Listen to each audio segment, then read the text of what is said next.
here is so bad I can't even live stream on it. Yeah, I don't even think I can live. Well, I tried. I can't live stream at all on my internet here.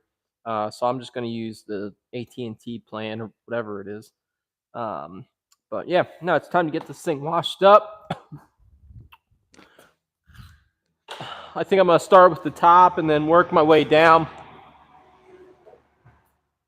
Got all the wheels, tires, all that stuff's done. This is the easy part. I think I'm going to wash it. We'll wash it, and then while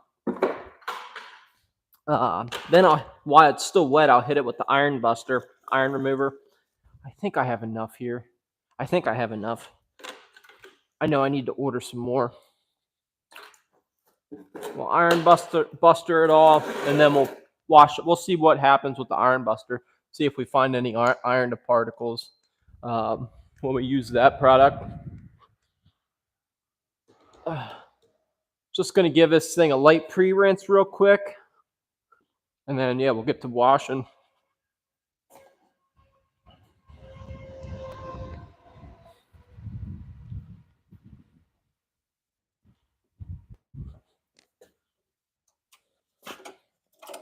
Hopefully the video doesn't freeze again. I don't know why it freezed earlier.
All right, I do got a bucket over there and a bucket over here.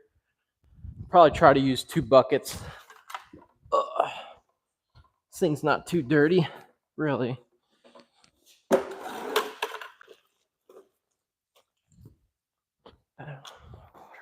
Just using the same car soap, the PNS Pearl. Just basic car wash soap. Doesn't have a bunch of junk in it, no wax, no gloss enhancers or anything crazy. Just regular car wash soap. And make sure you guys didn't freeze up already. Seems all right. Lighting's probably not the greatest, only because the garage door's open. Maybe I'll shut the garage door a little bit.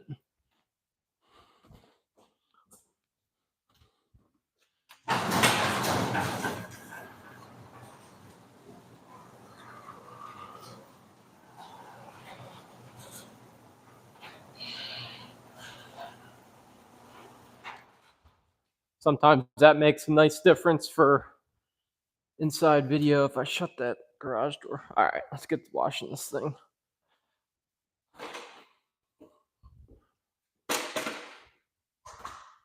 Hopefully it washes up all right. Sometimes you run into water spotting. It's not uncommon to run into water spotting on any vehicle, let alone a coated vehicle. You just tend to notice it more, it seems like. But it's not uncommon to have water spots on any vehicle, let alone coated. And if it does have heavy water spotting, I'll have to use a water spot remover once it's all washed and clean, which takes a whole nother process to use the water spot remover, which is basically an acid. So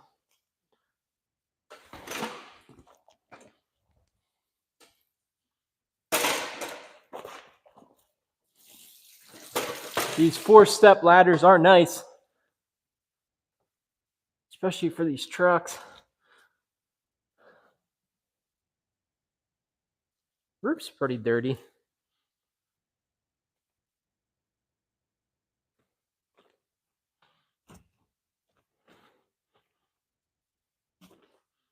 It's got a sunroof.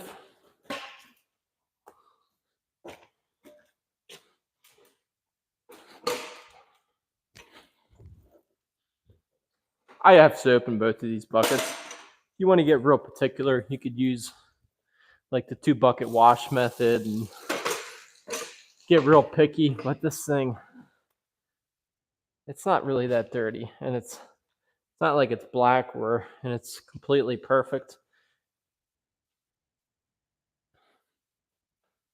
Like a black car that's like a show car, usually try to like use all brand new wash mitts, all clean buckets, change out your buckets every once in a while. Use all the best of the best. Even then, you can still get some light scratches at some point. Or then your kids come and run their hands down it after you do all the extra precautions.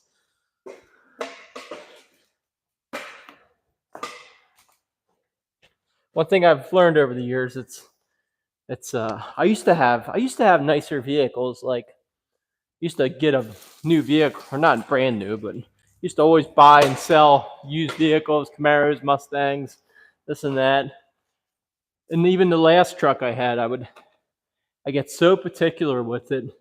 It just consumes your life of trying to keep it nice. Like, you don't want it to rust again. And it's pollen season right now, so it's like you get to the point like, hey, can you shut the garage door? Like, pollen's getting all over the vehicles. I don't want to have to wash it again. Like, it's your whole lifestyle changes trying to maintain your vehicle that I didn't even drive. Yeah, it consumes your life trying to keep things perfect, and you really can never reach true perfection. Like, it's not even a thing as far as like the perfect vehicle, perfect condition that lasts forever. It's like if you love something, if you love spending time with something, or you do love vehicles, it's just you still have to maintain. It's a regular maintenance. It's whether it's anything in life requires maintenance.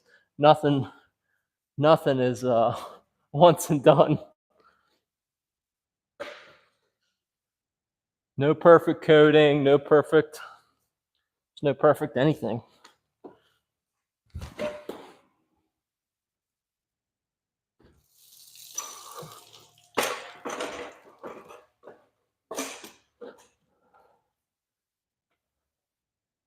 I'm just hoping this thing doesn't have too many water spots. It's so hard to tell. I can't tell yet. I'll know once I start rinsing it off. It won't rinse off quite as nice if it has a lot of water spots.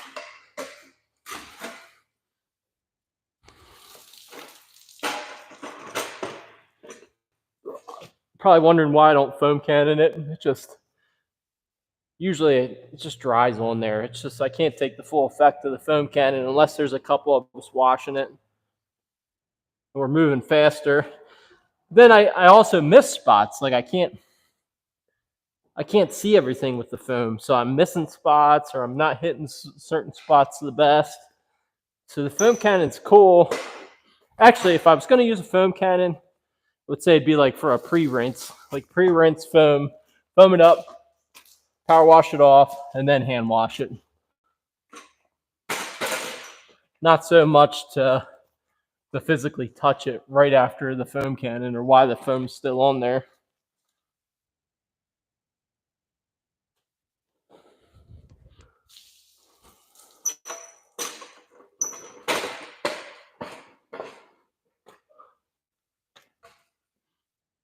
I gotta leave my phone plugged in because it's about to die.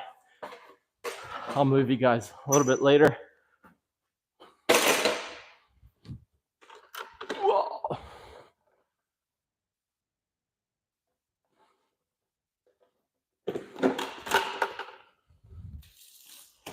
I have more ladders. I should have one on each side. That would make more sense, Chad.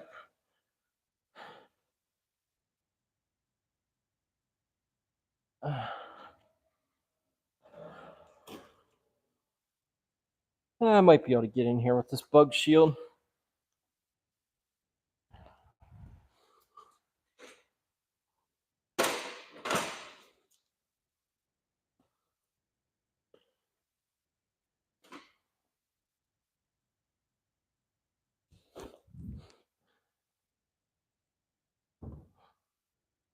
Oh, still good. Didn't freeze up, hopefully. I don't know why it freezed up earlier. Hey, Adam, what's going on, man? Audio is much better. Thanks, man. Yeah, it's probably not perfect. It's just a cheap little microphone. But I did listen to the other recording, and it was a lot better. I don't know if I'll ever get it perfect, but appreciate it, man. It's one thing. Like before, I would always shoot video, edit it, and if the audio was bad, I would just put music with it. But now doing this live stream stuff with no editing, I got to make sure the audio is decent, like better than what it was. I do notice I'm losing subscribers. I don't think everyone likes the live stream thing, which is fine. I understand. A lot of my subscribers, a lot of them I did get from like Nick at Armageddon and transferred over, which I'm truly grateful to be able to collaborate with some of them guys. Bobby, RFR Racing, Mike, Street Speed 717. Like, them guys helped me out tremendously. But my subscribers, not every majority of my subscribers don't watch my videos, even the edited ones. So I don't have the community that I have here that we have on this channel. It's very few guys. It's very few that actually subscribers that actually watch the content. So I am truly thankful if you're like subscribed and you actually watch my videos. It definitely means a lot because we don't like some channels have like a really good following as far as community and everyone's like part of it and commenting and watching the videos. My channel is more, it's always been more Google search engine visibility. So people searching stuff, make a video like how to clean floor mats, and it does really well, like because people are searching that on Google, which that's great content because it's evergreen. It's always working for you.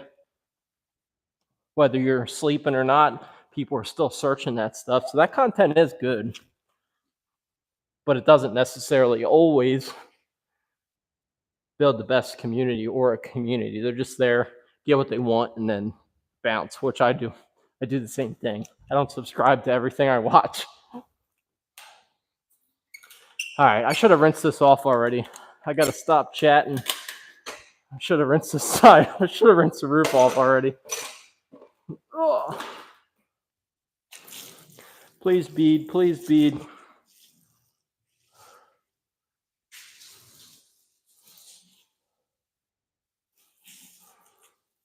Yeah, it's washing up all right, but it does look like it has some water spotting on the roof. Usually when you have bad spotting, it's usually on the roof and the hood. That's usually the worst areas on these trucks, or any truck. So I'll get it rinsed off, and then I'll do a couple test areas. Like fenders are good, but I'm sure the hood probably has water spotting. If the roof does, the hood does. It just kind of doesn't rinse off quite as nice. The mineral deposits kind of build up on the coating and just kind of slow down the water runoff.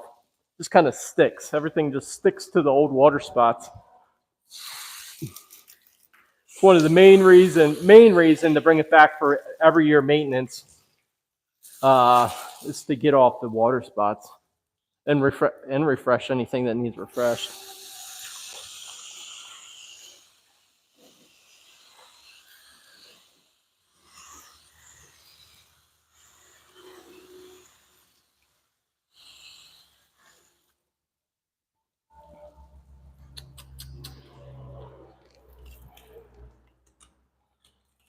Well, it's already got water spots on the hood and roof. It's not going to get any worse. I'm not going to create any more water spots. Do I want to tackle the water spots now or come back? I'll come back. I'll come back. I'll come back and hit them.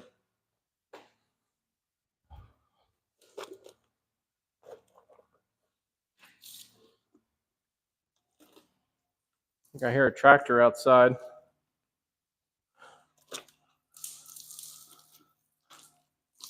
Wonder if they're planting corn.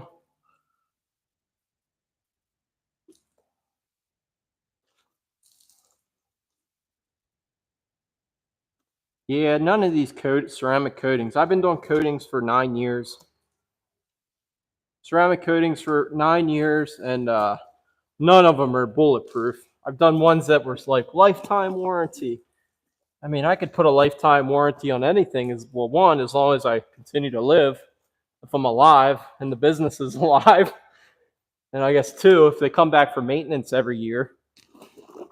And then if it needs recoated, I could recoat it. If the coating's acting weird, I can always recoat it. It would just be more expensive from the initial installation. The installation cost would be more. But that whole lifetime warranty, it's not, I sold you a lifetime warranty and it's coated and I never see it again. And maybe 10 years from now, you stop by and say, hey, this isn't washing up good. There's no such thing. That doesn't exist.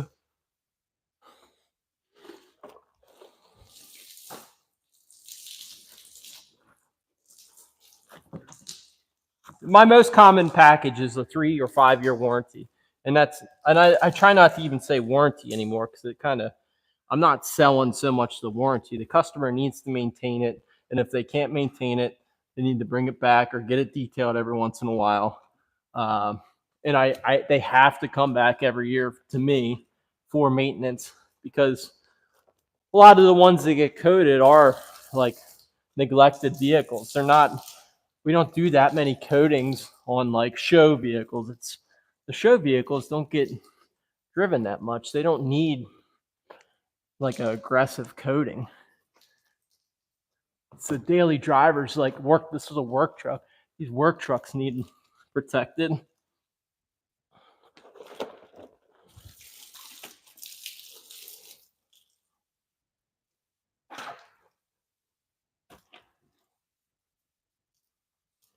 So yeah, a 3-year package and a 5-year pack. I would say 3 is the most common because I tell customers like you can easily get more than 3 years out of it. If you bring it back here every year, I keep an eye on it. We'll refresh anything that needs refreshed. Just get the standard, a full interior exterior detail. I'll make sure the coating holds up.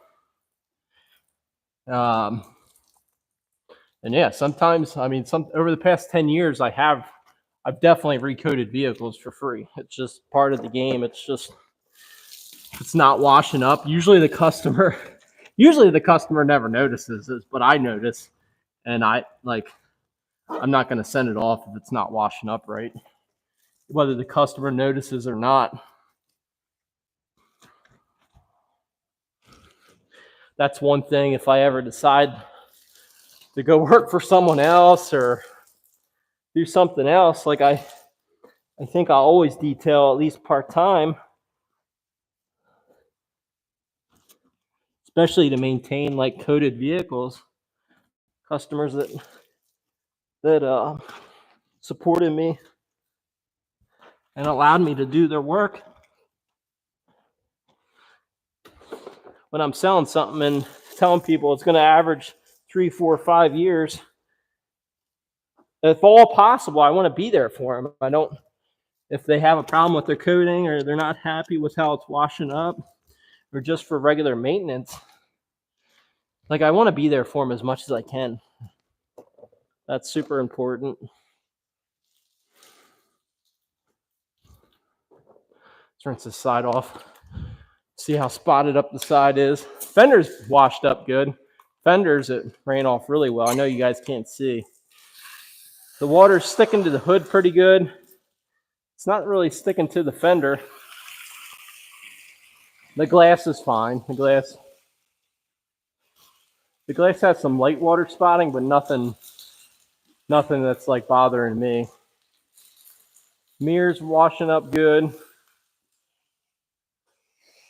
Sides are good. Sides are rinsing all fine. The water's not sticking to it like crazy. Sometimes you'll see it on these lower halves. It'll, like with the road brine and salt, it'll kind of mess with the coating and or clog it up. But that's not bad. No, it's rinsing off fine. It's just the hood, which is pretty common. The hood and the roof need a little bit of more love. All right, I think I'm just going to hit this bedside.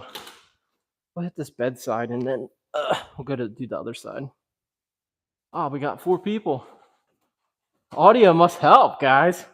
Good audio. You guys stay on longer. Sorry, it's probably not the most exciting thing ever to watch. Let me check the comments, see if there's any questions.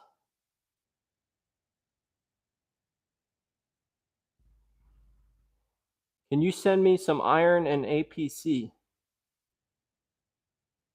I can tell you where to go get it. I don't really have any here that I sell. I do have the APC I just ordered with Stoner. I order most of the stuff through detailedimage.com or Autoality. Autoality is pretty good. They're out of like Pittsburgh, so I can get shipping pretty quick here in Pennsylvania.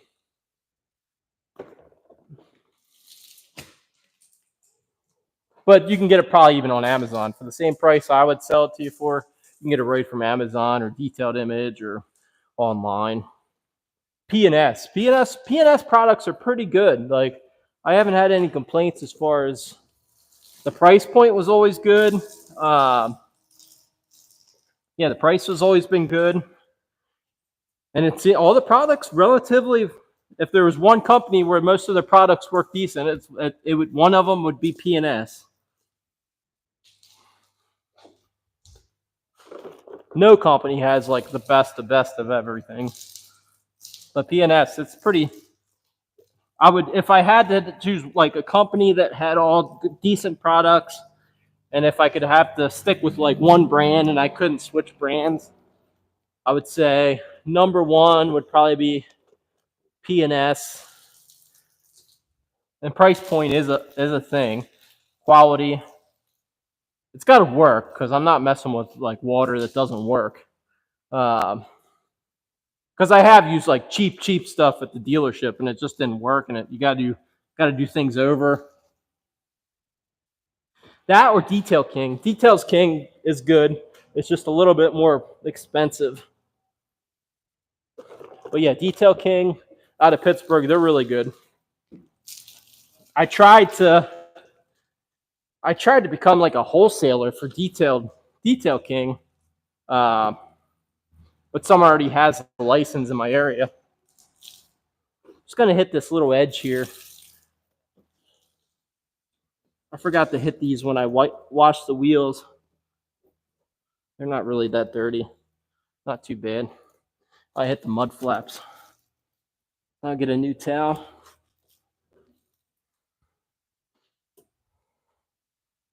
Shoo-wee.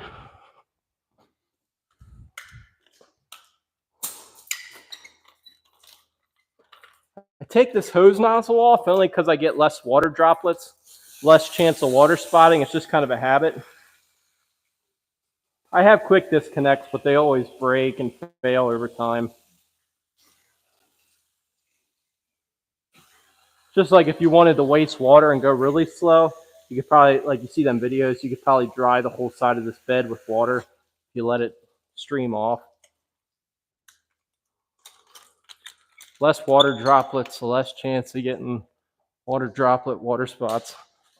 All right, let's wash this side, guys.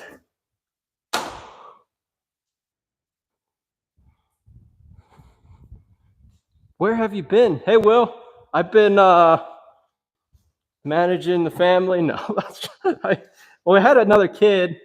I'm going to get a different extension cord here. We had a baby, little girl, a little bit less than 2 years ago. June will be 2 years.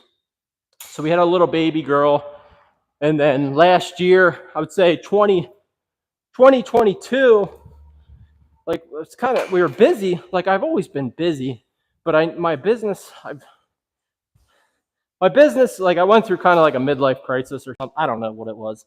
Went like post-COVID midlife crisis, come to Jesus moment, like a thing that happened. I don't know. I don't even know what happened, and I don't even know what was wrong. It wasn't necessarily anything wrong. I just didn't really have a purpose. Like I felt like my business never was succeeding, even though really it's been successful. It's just I thought I would be further along as far as financially with my business.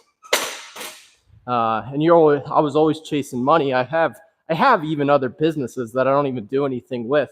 So I'm always jumping around chasing different things. So yeah, it's kind of like everything came to a stop point where it was time to either shut the business down. It was like 2022, I said, was my make it or break it year.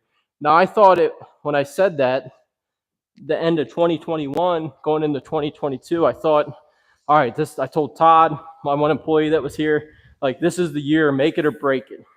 If I don't end the year in a positive financial number, I'm going to shut down the business because I could, like, no, I do anything I buy, I do run through the business. I really think about things before I buy it, if it makes sense for the business.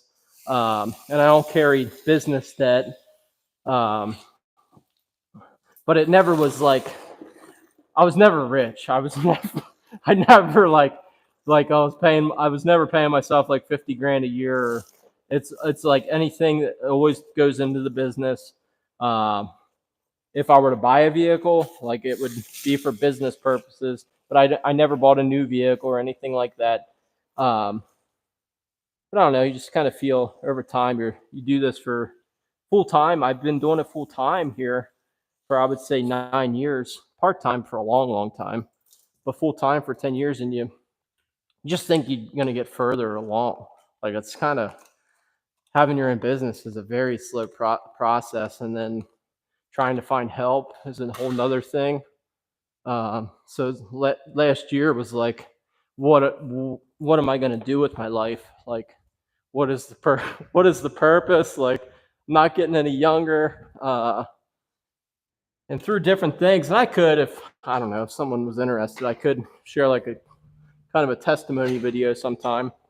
But at the end of the day, the make it or break it wasn't necessarily financial things. It was like make it or break it just in life in general. Like, am I going to step up? And what am I working for? What is the purpose of like doing anything really? What's the reason I get out of bed? Because you can say like you work for your kids and your family, but there has to be more. There has to be more than just like working to get a paycheck, working so your kids have something. Yes, that is all good, and that is a driver. But I wanted more, more, more, and then eventually you come to your breaking point. And I think at that breaking point, you can either go two directions. You can either hit your knees and ask God for help and surrender all, or you can reject and keep trying to do it yourself and then go down the path that you don't want to go down. And I went down that path already too many times. So no, it was a hard year. I don't know why. It wasn't like hard. Like everything was good with family. Even business, we're still busy. But mentally, it was a hard year as far as like thoughts. But it was the best year ever. It was the hardest year, but the best year. The hardest time so far, but the best time. Which I don't know if it makes sense, but so like making these videos, what is the purpose of making these videos? I would say it's to help so people are educated to detail, but it's got to be more than that. It's got to, and the only way I can right now is is to help others, but more to bring glory to God and share His word, because and I don't know exactly how to do that 100%, but we'll figure it out. We'll figure it out as we go. It's okay. I expect to lose subscribers. I expect to lose people. As far as viewers, that's fine. I'm not here. I can't be here for the views. I can't. They took away the dislike button, so that was good. Like, or at least I don't know where to look at it, so that's nice. So you don't have to look at how many dislikes did you get for each video, because that's kind of mentally, that takes a toll on you when you get negative comments all the time, or like dislikes. You get 100 likes and then you get one dislike and it ruins your whole week. Or you detail for years and years and you get one complaint and it like messes up everything and you question why you started your business in the first place. Just one negative thing. Or it gets to the point where the negative things they happen in your head and the customer never even complained. You're like having a conversation in your head, like as if the customer was standing there, and you're having like an argument with the customer and the customer hasn't even picked up yet. You're like, oh, they're not going to be happy with this. It didn't turn out good. And then they come and pick it up and they're so happy, and you just wasted your whole day stressing about something that was completely a waste of time.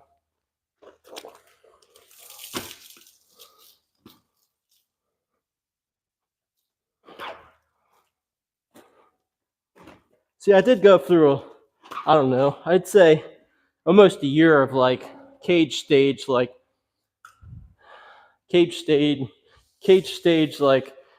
what just happened.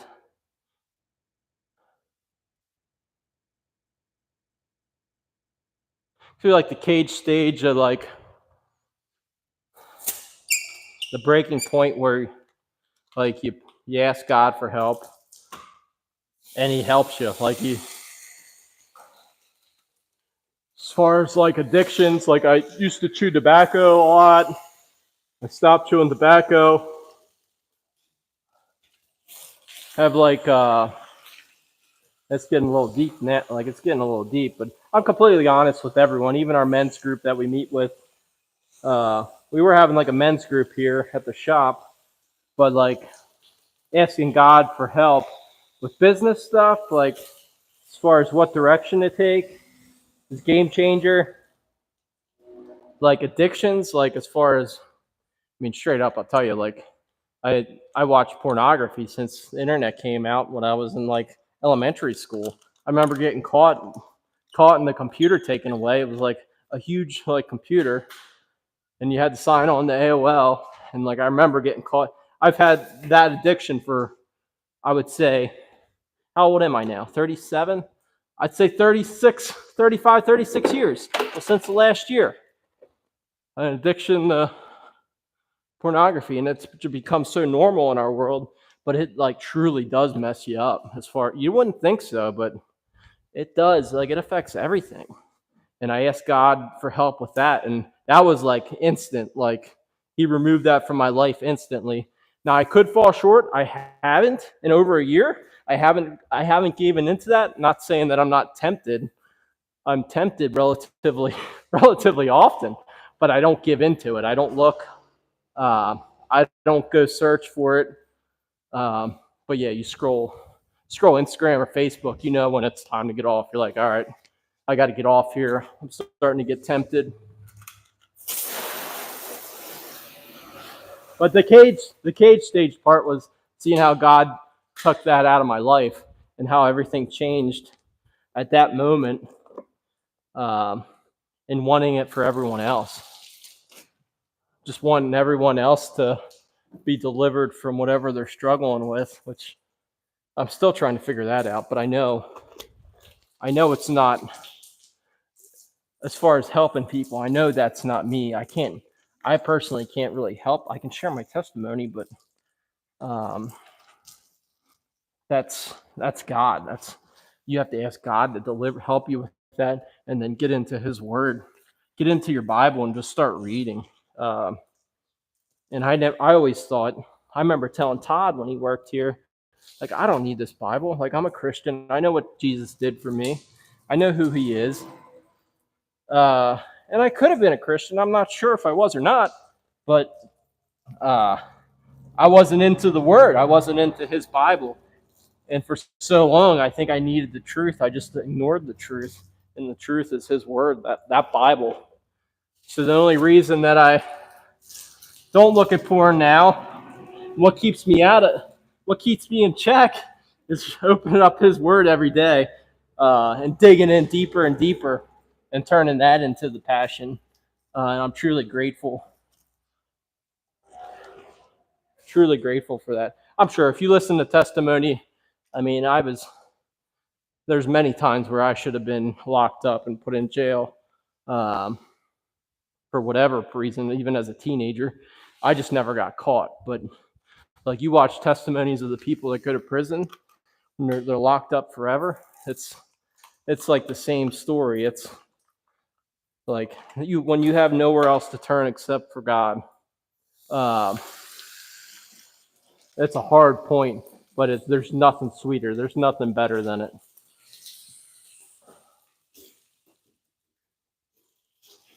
It's like if you're a screwed up individual with lots of addictions, like I still struggle with things. I still want to dip every day. That never goes away. I still occasionally drink alcohol, but I have to watch, because that's usually, if I drink too much alcohol, my tongue starts slipping, and then start thinking negatively. But it's not, the switch hasn't turned to perfection. Now, I'll never be perfect. I'll never be perfect, but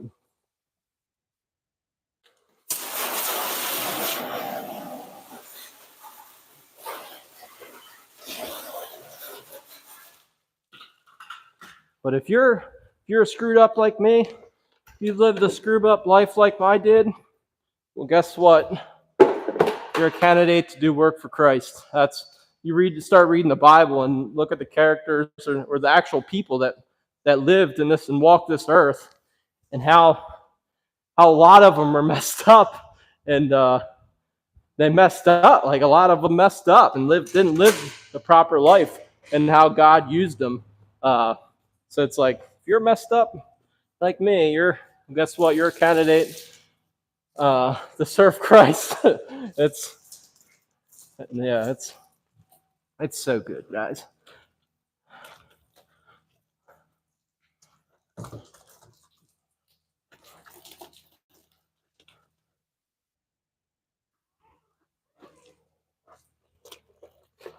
I could probably move you back here. I feel like I'm gonna miss an area. I'm just yapping and yapping. I'm not just yapping and yapping as I'm working. Probably missed half the truck.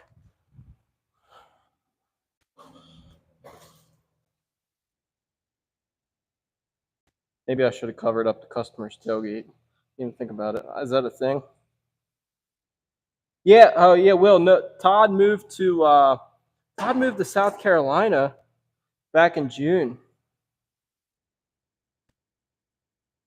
Hey, Ken. Hope all's well, man. Yeah, Todd's living the Todd's living the vacation life now. He moved to South Carolina. His wife works from home, so they can like pretty much within reason move anywhere if you work from home. So they moved to South Carolina, and he's working at he's building golf carts, like electric golf carts, and he seems like he really likes it. So yeah, he's living like community, like poolside golf cart living retirement life. No, he's not. He's not retired, but yeah, I'm jealous that he doesn't have to deal with like snow and all that. But no, I'm happy for him. I knew that was always his dream to move down south. I think just with everything that was happening, um, even business wise here, because it was a struggle there financially. Business was always rolling in. It's just say I'm not the best. Not the best business owner. I'm not the best boss. And that's one thing I still have to figure out before I bring anyone else on. And I'm so thankful for Ty because he taught me so much as far as life. And yeah, like he worked here for 8 years, I would say, and I don't regret a second of it. But before I hire someone else, I gotta figure out what I'm doing first. I can't bring people on and not know how to like how to treat them, how to like, and it's I how to treat them, like what, like you can't expect that they're gonna work like like can't expect that they're gonna work forever. That's one thing like you struggle with is because they're usually younger guys, not always, but then they go start their own business. And you have like I'm okay with that now. Like it took me a long time to be okay with like hey, am I going to be okay if I bring someone in and train them if they go start their own thing? I have to be okay with that, and that took me like 8 years to get over that. And it wasn't like I'm okay with it. No, it took me a long time mentally to be able to say, hey, it's okay.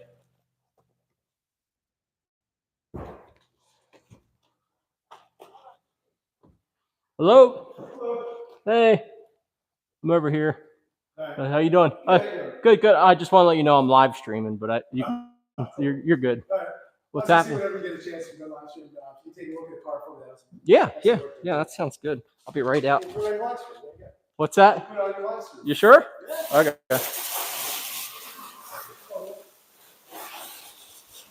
Well, I heard something pull in.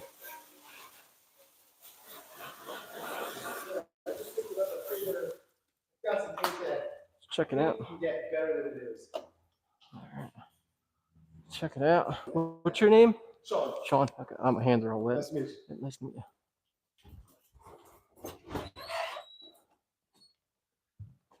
It's a blue one on the other side of the red. Oh, nice.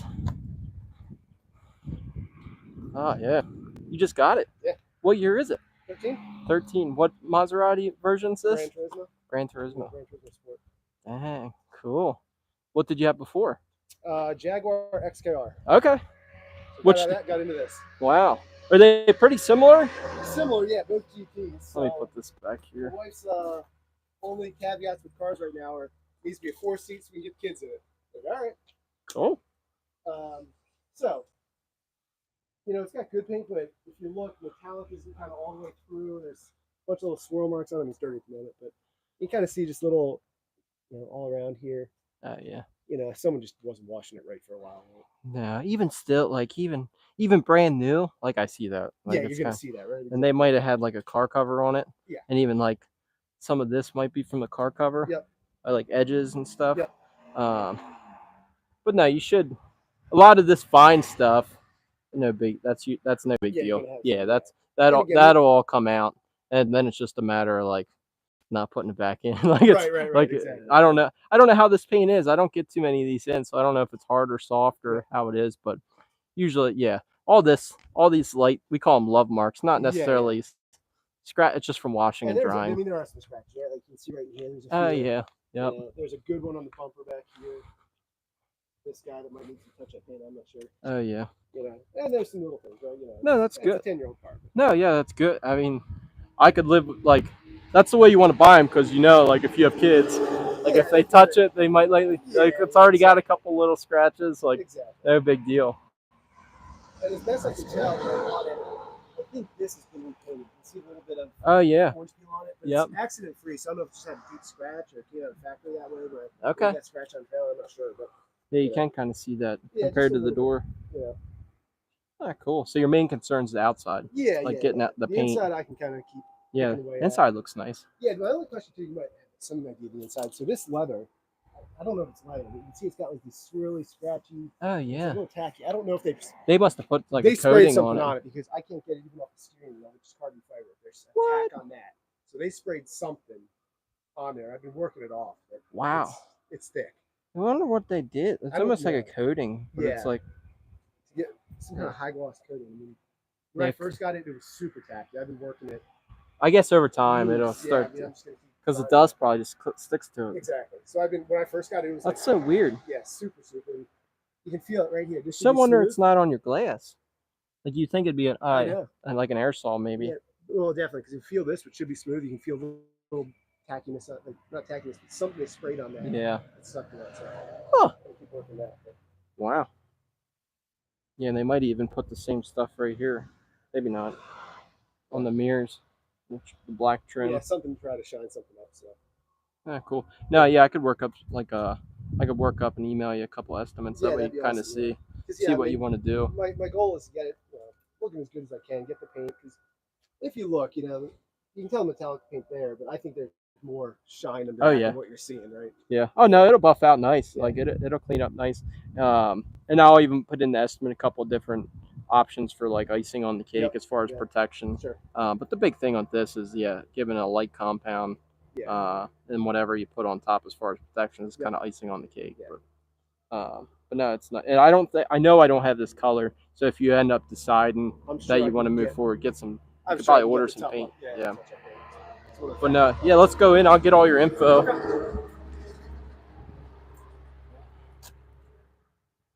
Yeah, that thing's cool. Yeah. I don't get many Maseratis in. Sure.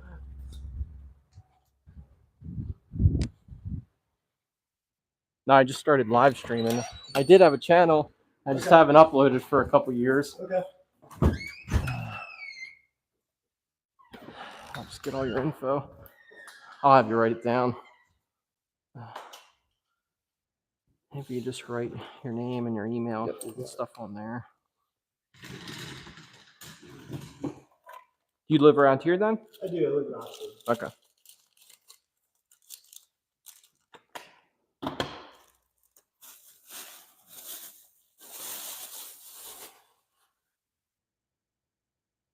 What color was your Jaguar? It was blue as well. That was blue too. Okay. It actually looked very similar, but I got out of that and it's kind of it's an X. And the price was right to get. I got in at the right price, and then they got hot. I had it for like a year and a half and got 10K movie line. Oh no way! I paid 27 with 37. I was like, how do I say no to that? Wow! Oh my gosh! Let's get out of that. And jeez. Next one, yeah, no, that's cool. Oh, that's good. Cool. No, very good. Yeah, I'll send you a few different estimates. On all of them will be like the paint correction, getting it dialed in. But then the other ones will include like if you want it usually if I'm gonna buff it, I won't do like a wax. I'll do like a 1 year ceramic coating, like even on the basic buff jobs. Just because I can do it just as fast as the wax, and it holds up better. Yeah. But then the other ones will maybe like wheels off or like this or like as far as what 3-year coating. But usually you would think we would do a lot of show cars like the high-end coatings, but more like usually it's like daily driver neglected vehicle, especially if you're keeping it in the garage. Yeah, this is It's like a weekend car. You put like a 1 year coating on it, it could last years. Like, It could, yeah. yeah. And then by then I'm probably going to get But yeah, you're gonna want to polish out it. Yeah, yep. So, Yeah, that's what I usually tell people. Like our show cars, we do like a 1 year coating because if it's black, they usually lightly polish it every year. yep. Like, and you don't want to have to buff off the coating and reapply Exactly. a high end coating every time. But no, that sounds good. No, I Cool. appreciate it. I appreciate it. I think I got Thanks, everything. man. Yeah. So Let me know. And very, squared away. very good. Perfect. Thanks, Sean. Thanks. Thanks for letting me keep video in here. Yeah, man. You can live stream that one. So. Oh yeah, yeah. And if you don't hear from me by the end of today, it'll probably be tomorrow. So cool. Thanks, man.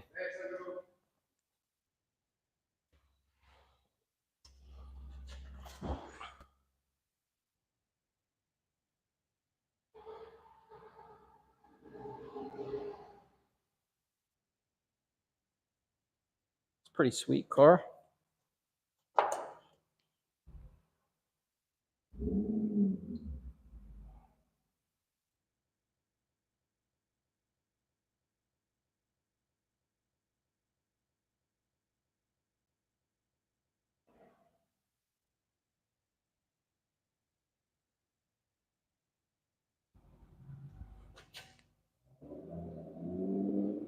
Thanks.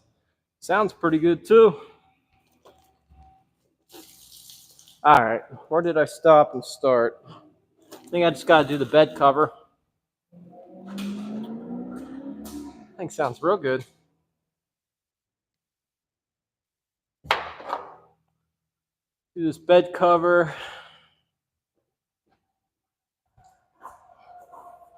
Well, that was cool. It's a nice car. Come in for an estimate. I don't get too many Maseratis in. That's like pretty rare for me. My landlord here has one. I've never done a Ferrari. I've never done a Lamborghini. It's rare around here to even see one. Like you might see like one or two a year, maybe around here. Start going like towards Philadelphia. Start going towards Philly, you might see more. But I don't get some Porsches in and nice Corvettes and stuff, but I never in 23 years of detailing, 22, 23 years, never detailed a Ferrari, never a Lamborghini. I've only ever done like one Maserati, and it wasn't very nice. Yeah, I don't never do exotic cars. I've lost some jobs because they wanted like paint protection film on it, and I don't really get into much paint protection film. I'm slowly starting to, but I'm only taking what I can do. Like I'm not trying to do a whole car in paint protection film before I'm ready. So I'm doing like little areas, like lower rockers, some bumpers, small areas, slowly working my way into it before I make the big jump into like, hey, we're now going to advertise paint protection film. But I've had guys call with like new Ferrari and they want paint protection film, ceramic coating. They want it all. I'm like, oh, that's too much. That's too much. Like I don't want the customer not to be happy and for me not to apply the paint protection film right. And that's for something to happen. That's one thing I do know is to not bite off more than you can chew. Within reason. I know I gotta take some risks, but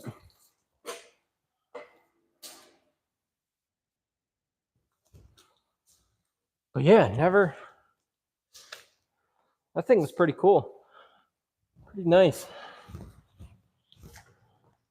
Some of these trucks we get in here, some of the trucks I get in and equipment that we get in costs the same price as a Ferrari or Lamborghini.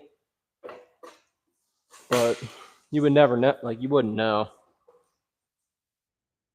We just finished up a fertilizer sprayer. It's like $700,000. that's the cost of a Lamborghini, right? But it's not.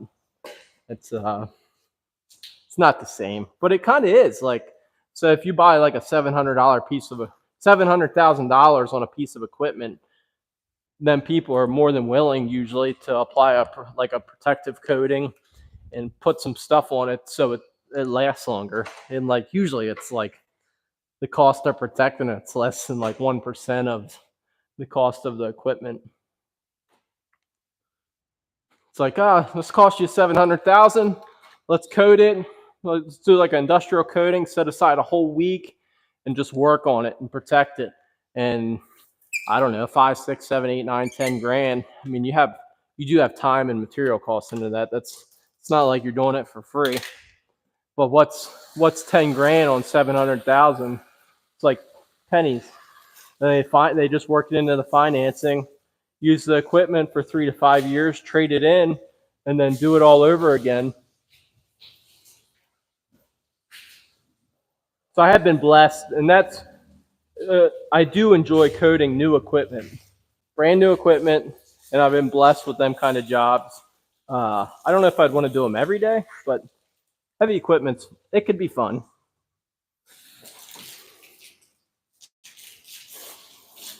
Or like a new Civic or a new, like, I don't even know if that's a good example, but a new car that's 20 grand, they're not going to want to spend 5 grand on protecting it, wrapping the whole thing in paint protection film.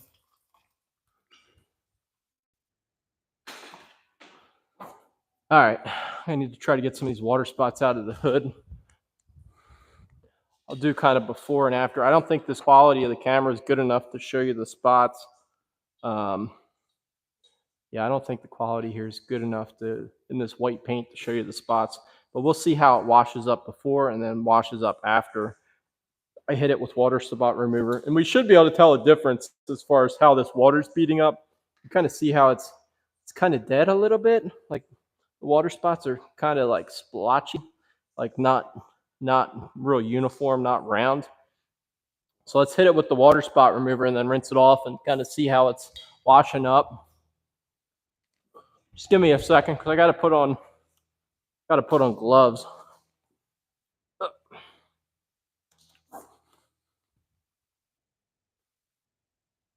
All right.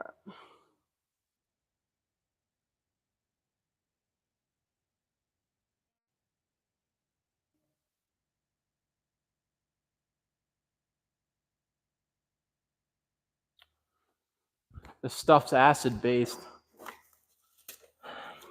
I remember one time Todd didn't wear gloves when he was using this acid, and he was over at the sink washing his fingertips out. He said it got it underneath his fingernails, and he was over there for like an hour washing off his fingers. I guess it was burning his hands.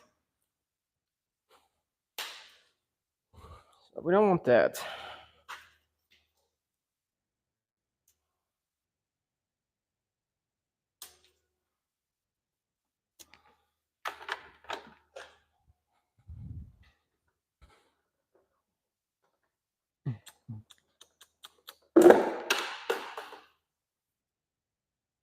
All right. The acid that I actually use is IGL. It's the old coating company that I used to use, the IGL coatings. They have a really good water spot remover, which is acid based. I got it in this bottle, but the sprayers don't hold up. Got it in a bottle. It's called IGL Delete.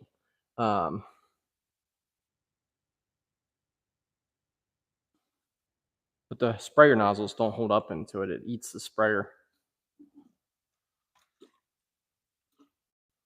So I'll back you up. I'll back you up a little bit. And then I'll wash it off and I'll show you guys. It's good if the hood's a little dry. That way the water doesn't neutralize the acid.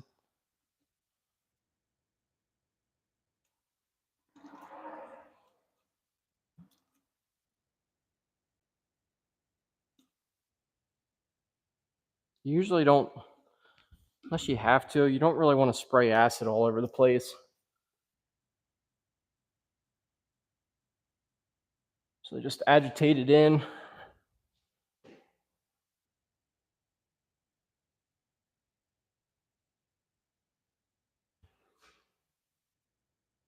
Hopefully this works, or else I'm going to look like an idiot. It should. This is pretty common. This SPS graphene coating, it tends to like this water spot remover, with some coatings, the water spot remover doesn't take out the water spots too easily, but with this graphene coating, it tends to work pretty good with this water spot remover.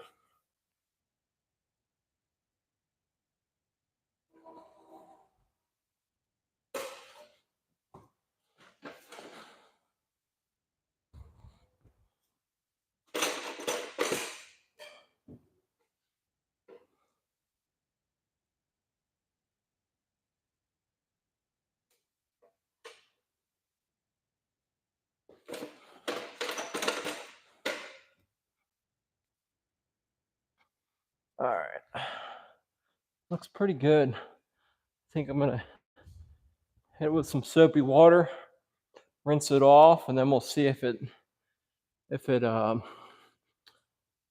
washing up nicer.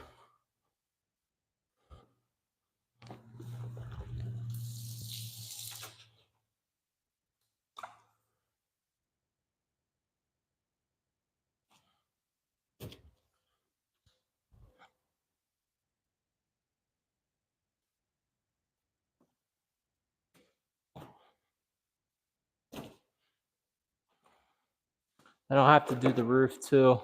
I will have to do the roof, but you can't really see up there.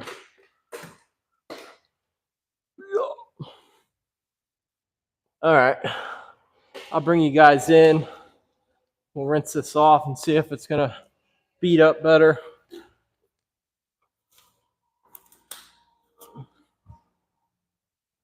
All right.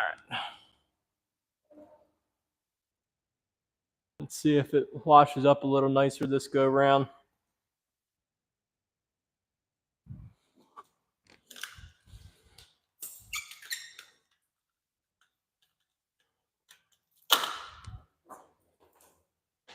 Cross your fingers.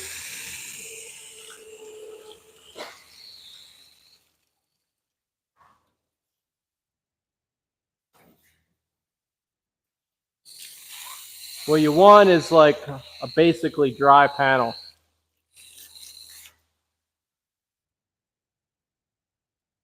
The water's not sticking to it. The water's not sticking to it like it was. So yeah, it's definitely washing up way better. Let me rinse off this side. And see if I can get some water beads. A lot of it's just running off. Get some water beads on there. That way you guys can kind of see. The water beads now are kind of raised off the surface. They're not quite so flat and blotchy. So yeah, when you have water spots, it won't wash up as nice. You eliminate the water spots, and then you just got nice clean paint or nice clean coating, and it will wash up way nicer for you. And you see if I rinse it off, you pretty much should be able to like dry the paint with just water. And see how a lot of it just runs off. And that's like, it's only been like a year. This truck's been only coated for like a year, but this coating should hold up for, as long as you keep removing the water spots that it gets every year, it should hold up for at least 3 to 5 years with good maintenance. It's pretty rare that I can't get out the water spots unless it goes like year after year after year, and I just never see the customer, and then they come back in 5 years. Sometimes the water spots are too bad, and I can't fix it. I gotta buff the paint and then recoat it. But yeah, that water spot remover works so good. All right, now I gotta hit the roof real quick. And then I gotta dry this thing off.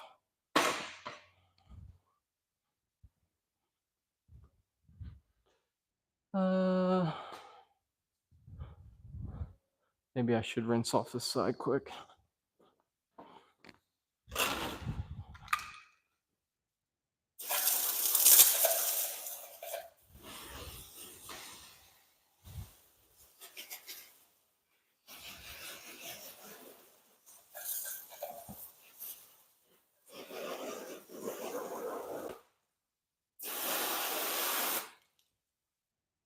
I'm so glad the water spot worked, or remover worked.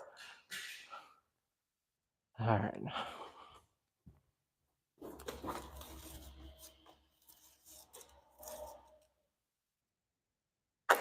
I'll bring you guys. I will bring you guys up on the roof to show you like how it washes up before and then after. If I can get my gloves on, my hands are all wet. Let's just do one glove. All right, let's get the hose. I'll take you up on the roof for a second.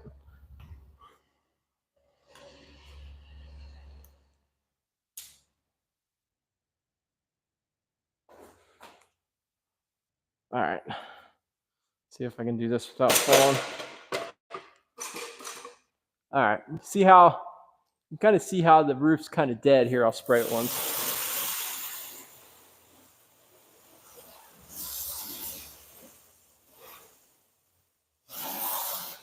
The roof's kind of dead. It's just kind of, yeah, the water's really sticking to it. See how the water's, it's just kind of flat. It's kind of like sticky, almost kind of sticky. It's not actually sticky, but water just sticks to it. I'll hit it with some water spot remover, and then we'll see what happens.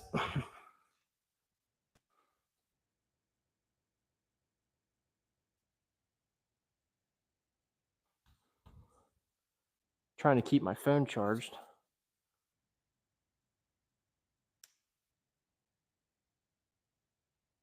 All right.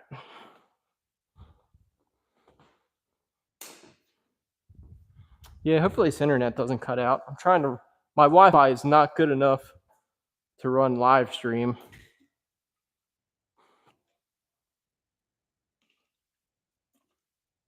Yeah, Frontier Internet. It's like you can't do you really can't do anything. You can't upload videos. You can't, you can stream video, like you can watch videos. I never had much problem watching stuff in like low quality film, but if you want HD, you might as well sign off. It's Frontier Internet. It's so bad.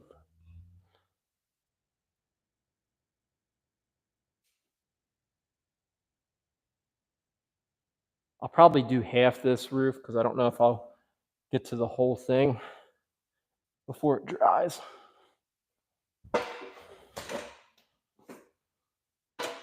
I'm glad I just have to do the hood and the roof. Sometimes you'll have like this whole top line up here and the mirrors will be water spots and then everything below will be okay. But this one, it's just the flat areas that have spotting.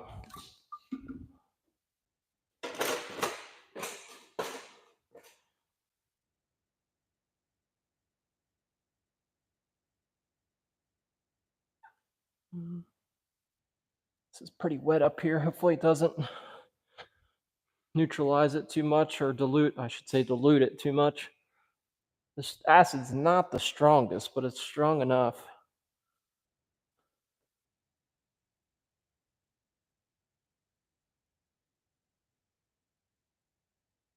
It's not like as soon as you as soon as you touch it, burning you. It's not like that. All right, let's try. Let's try this side. See if it washes up better. Maybe I'll just hit this edge too, just in case.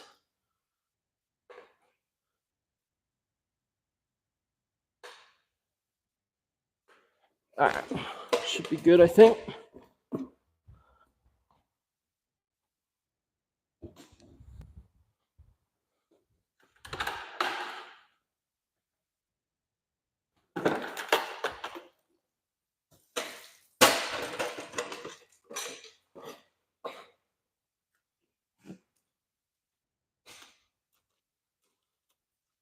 Well, I've already like sprayed it on the roof, and it's running down the glass, and it dries on the glass. Then you got to buff all the glass. You want to try not to let it drip everywhere. All right, let's get up here and rinse this off and see if the water acts a little bit better. It's not so sticky. I guess detailers call this, let's find the coating. We got to find the coating. The coating's still there. We still know the coating washes up properly. Or maybe we'll leave the hose nozzle on. We just got to find the coating. It's underneath the water spots. All right, hose is all tied around this bucket. All right. All right, let's see how it acts now. I only did half the roof.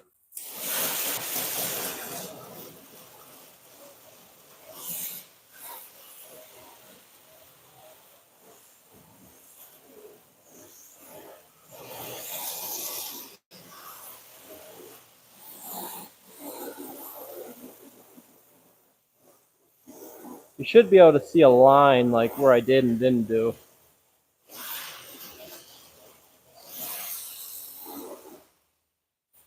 I don't know if you can see.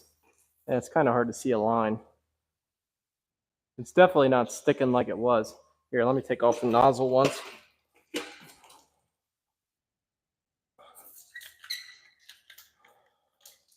This is going to be a mess. Let's try it. All right.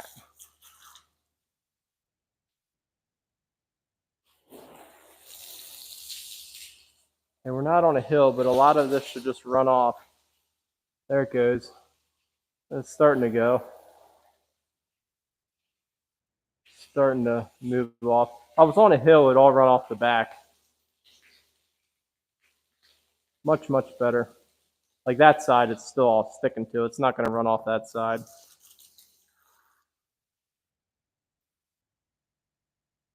That's what you want to see. All right, I better stop wasting water. We're due for, we need some rain here. Shouldn't be wasting water. All right. Do the other side.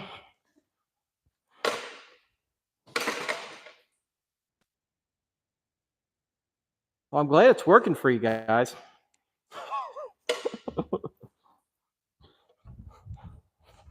Glad it's working. If the acid doesn't work, then you basically have to polish it and recoat it, which doesn't happen too often. I'd say it hardly ever happens. But there could be, I would say after like 3 or 4 years, I've seen it on like, say, a 4-year coating on year 3 where it wasn't quite maintained real well, or something happened with the coating and like the hood and roof need recoated. I'm walking in circles. I don't know what I'm doing.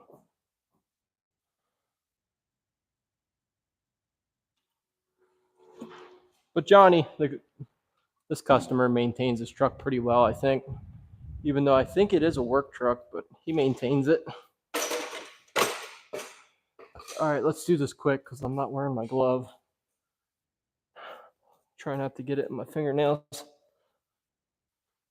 I can't get on them gloves and my hands are all wet. It's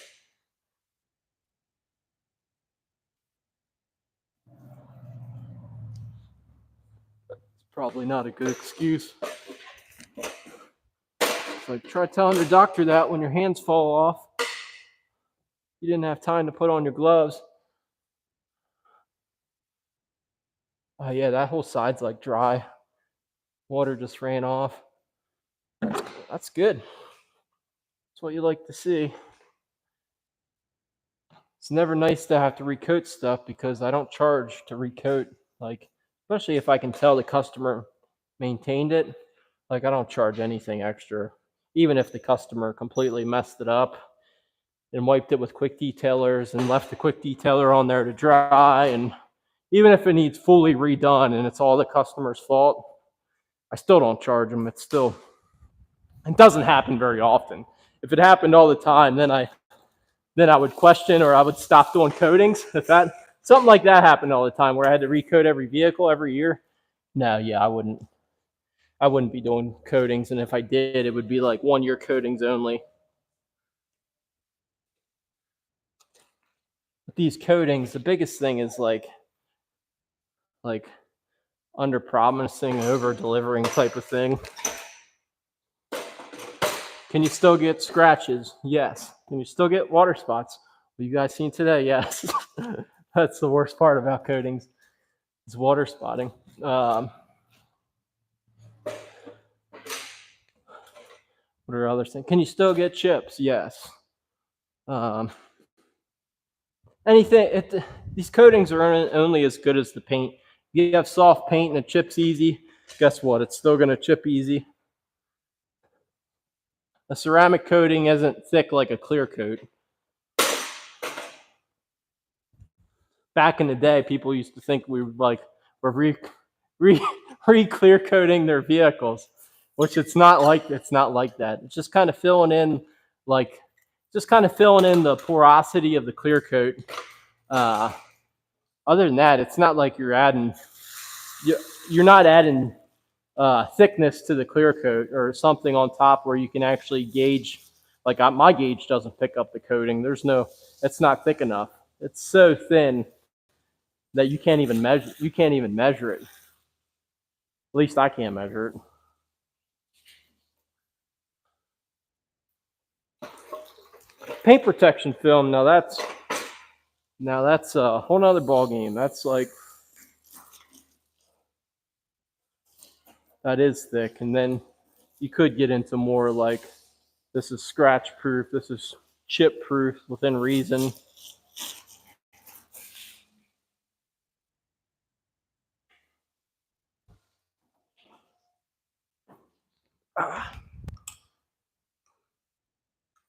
All right, guys. I think I'm going to dry this thing off before I have to get off more water spots. The water here is really good. I do have a water treatment tank, like reverse osmosis, but I don't always use it. I don't usually need to. So as far as drying it off, I got some drying towels.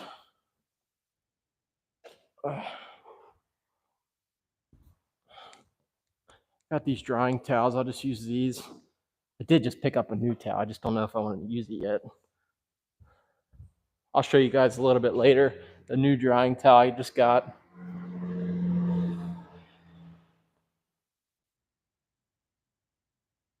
I'll try to dry off at least some of the bulk stuff, and then I'll come back through with the air dryer and blow it off with the air dryer.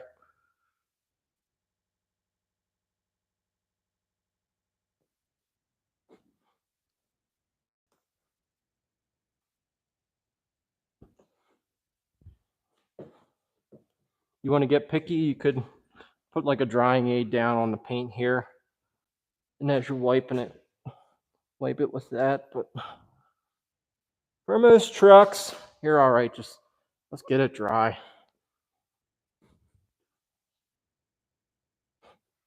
Make sure you're using decent quality towels, not your mom's or wife's bath towels.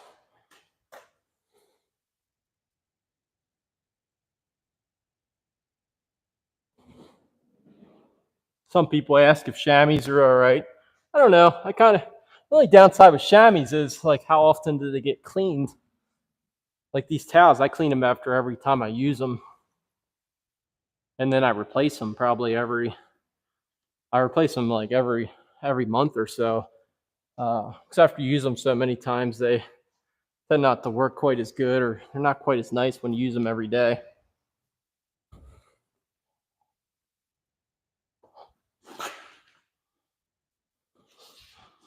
But yeah, I used to use the chamois, the chamois in the tube. Oh yeah, I used to always use that.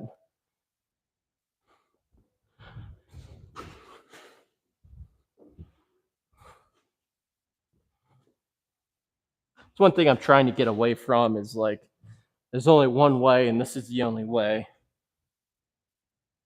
There's so many ways to get to where you want to get,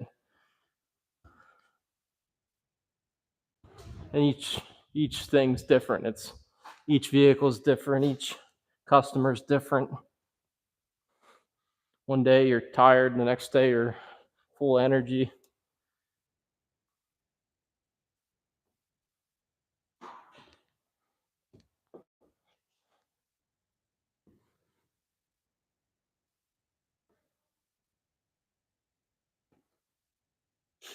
All right. Let me get my other towel. Whew, it's getting kind of hot in here. Probably huffing and puffing.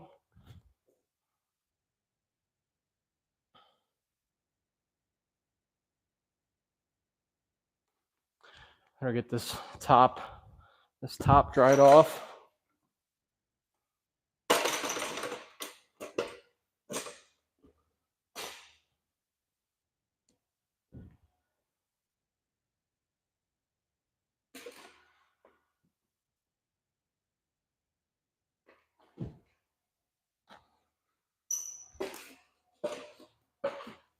I'm so thankful that's all the water spots it has.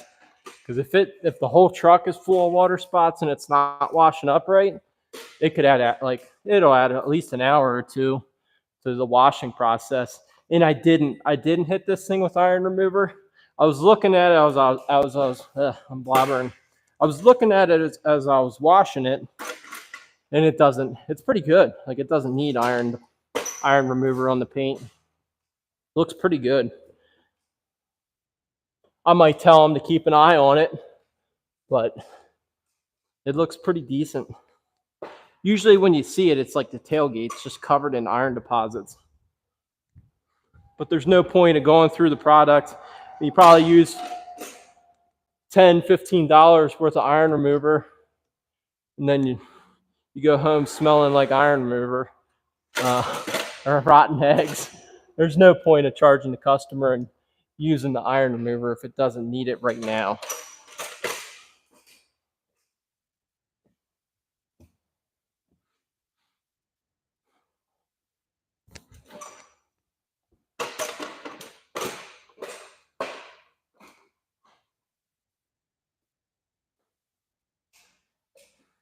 If I keep live streaming, you'll see one of these coated trucks or vehicles that eventually that isn't washing up like I want it to. And then we'll go through the process of recoating something. It's pretty smooth. It's pretty nice.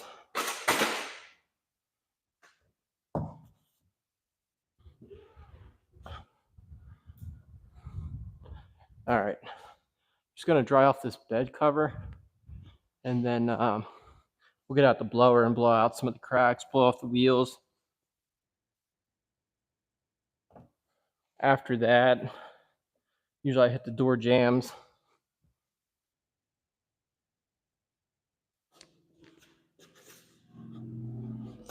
Oh, check here. I'll get this other towel. Check it out. Oh, where'd it go? All right, who stole my towel? It's in one of these drawers.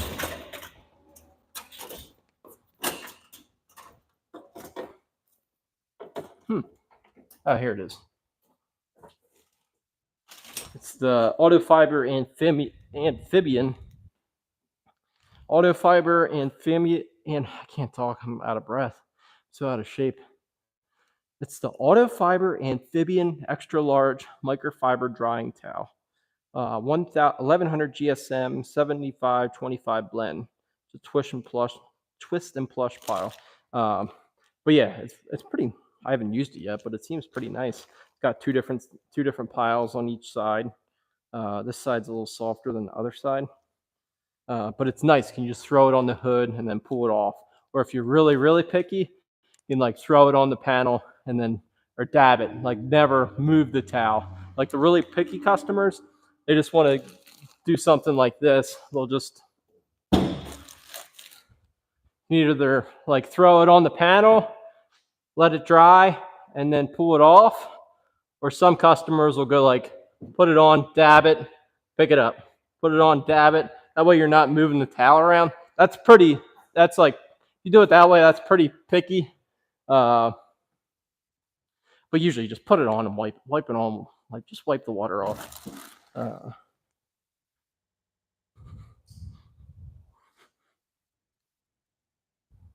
right, let's get out the blower. Actually, let me get this bed dried off. These bed covers are always like a pond of water. And if something's going to ruin your towels, it's going to be these bed covers that just hold the dirt or else have years of tire shine on them. Whoop.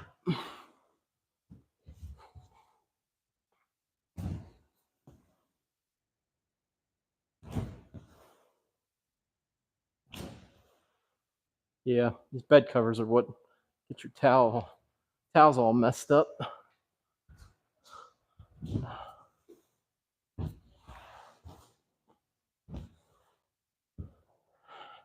I didn't dry the back window off yet either. Come on, Chad, what are you doing?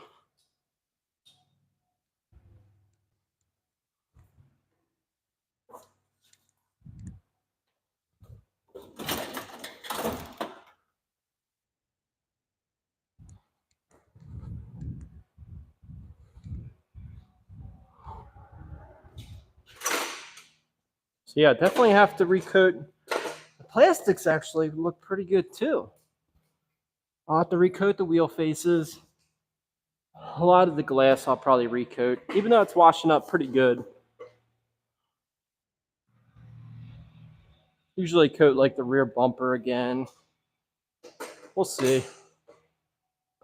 All in all, so far I'm pretty happy with it.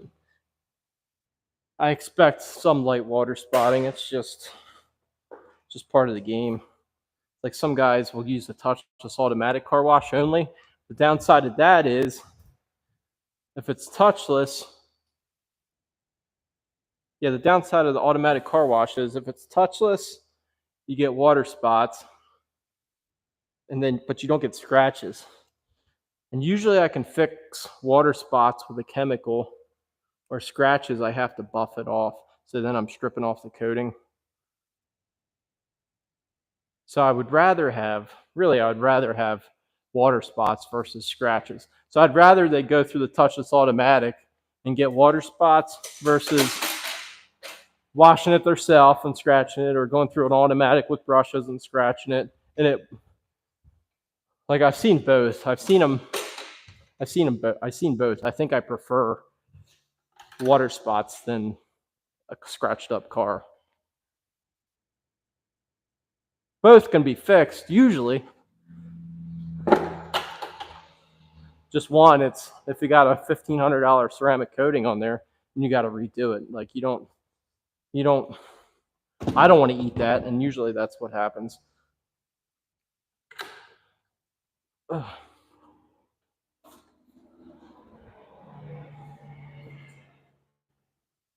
All right, let's get out this blower, and I'll blow off a couple cracks in the wheels and stuff. I'm gonna get my towels on, or my not my towels, my gloves on. My hands are so dried out. My hands get so dried out from the soap.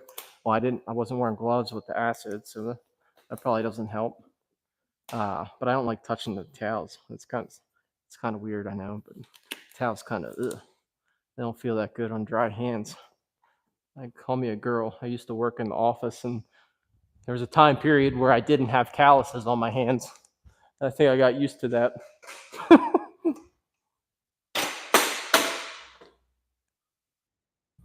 All right, so the blower I got, I'll show you guys.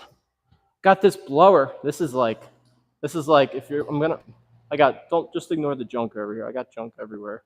But this blower I have, it's actually made for like cattle. It's like for blowing off animals and stuff. Don't get me wrong, they have detailing blowers and they're good. But this was like Tim Allen power, like this thing's like next level power. It's got like dual motors. I don't know if that's what it's called, but it's got two switches, like a high and low, and then it filters the air, but it also heats the air. And it wasn't, I don't remember how much it was. I got it. It's called the Circuiteer hot blower dryer. I don't know. It might have been $400 with this long hose, but it was like the best investment I've ever made as far as detailing. I used to use the air compressor. That's kind of a nightmare with moisture and oil in the lines and stuff like that. Leaf blower, electric leaf blower is not bad, but then as long as your batteries hold a charge. gas leaf blower. You just think like gas. And I don't like to stink like gas when I'm getting in and out of people's vehicles. Um, but yeah, these things, they do have, like I said, they do have detailing ones too. But hopefully this thing isn't too loud for you guys. Let's get started. That's like one motor, and we always go 2 motors.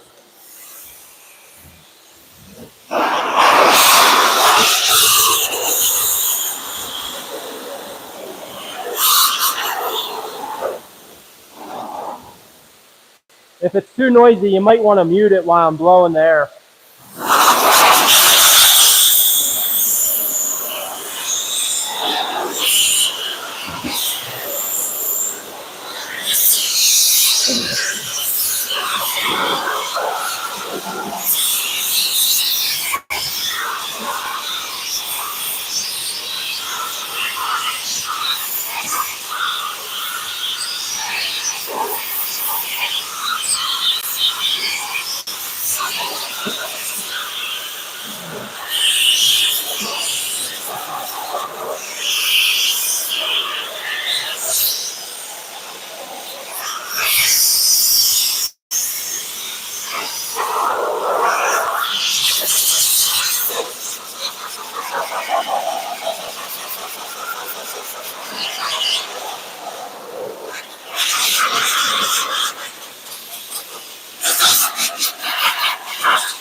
Ooh, this thing is loud. Usually I wear ear protection. Once you start blowing wheels off, it's like a whistle. Woo. All right. This thing does have a lot of pressure, so you got to be careful. Like you're not blowing clear coat off, or stay away from big chips and stuff. You definitely could blow off some paint with this thing. It's got enough air to it that it could.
Hey, thanks, Ken. Appreciate it.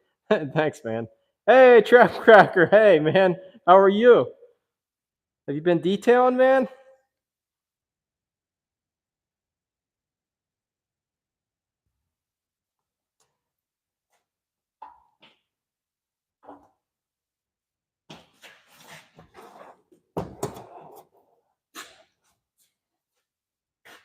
I thought you had maybe had your own detail business.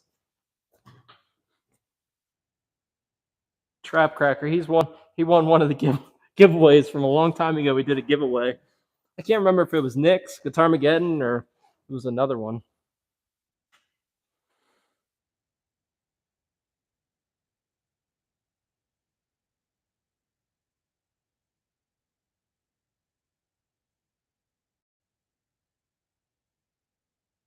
Oh, there he is. Yes, sir. I detail on the weekends when the weather and time permits. All right, let's go. That's cool. I thought so. I thought I seen on, I forget it was Instagram or Facebook or somewhere, wherever I follow you. Well, for a while there, you were selling some of your stuff, so I'm like, wonder if he's getting out of it or. But then, yeah, I seen some pictures where you were detailing. That's good. Weekend and time permits. That's my kind of detailing. That's where it all starts.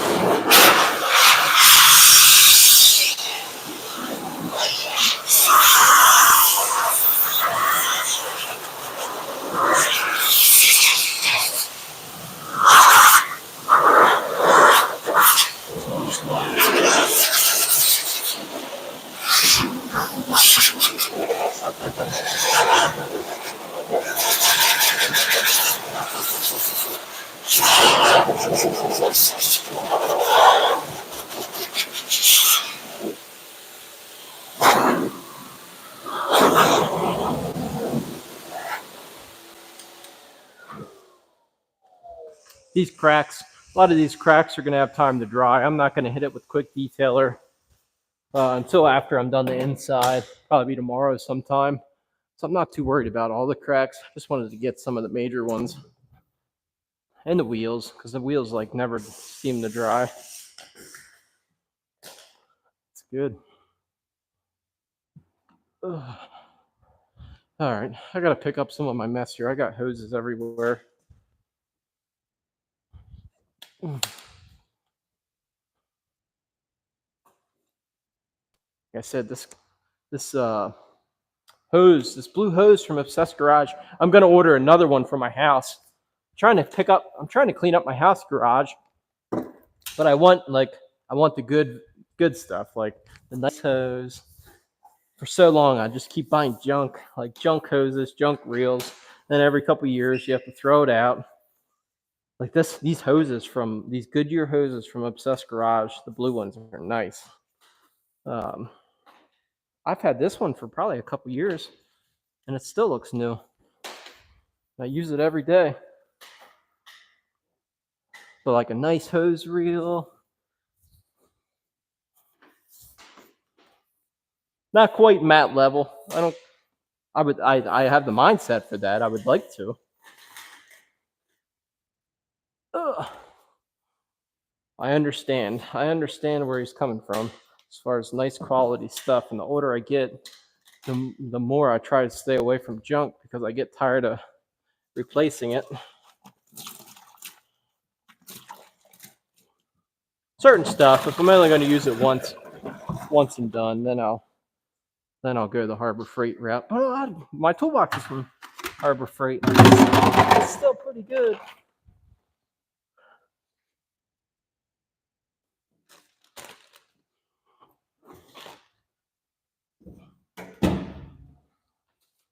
I just don't like a bunch of stuff laying around. If someone comes in, it looks so messy.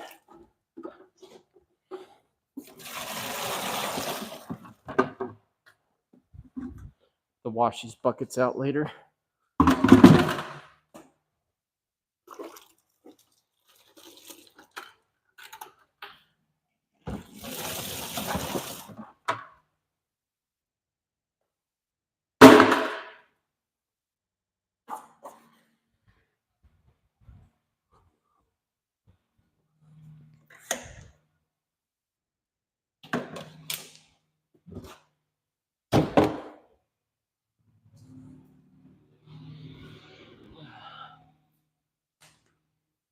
I'm surprised how well this thing washed up, honestly.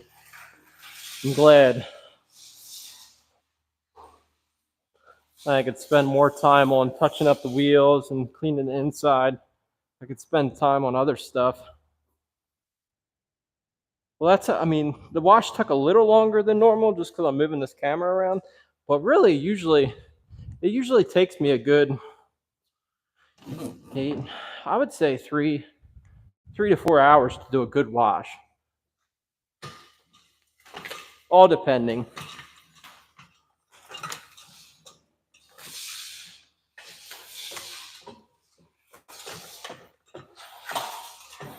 I can skip some corners, like if I'm going to buff it or do paint correction, this kind of stuff, I can skip some steps here and there.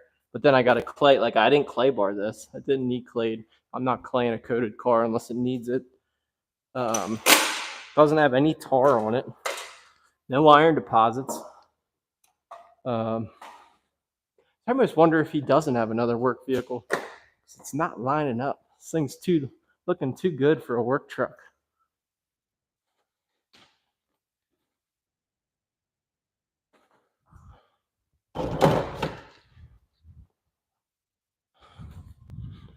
All right, what's next? I'm gonna hit these jams before they dry.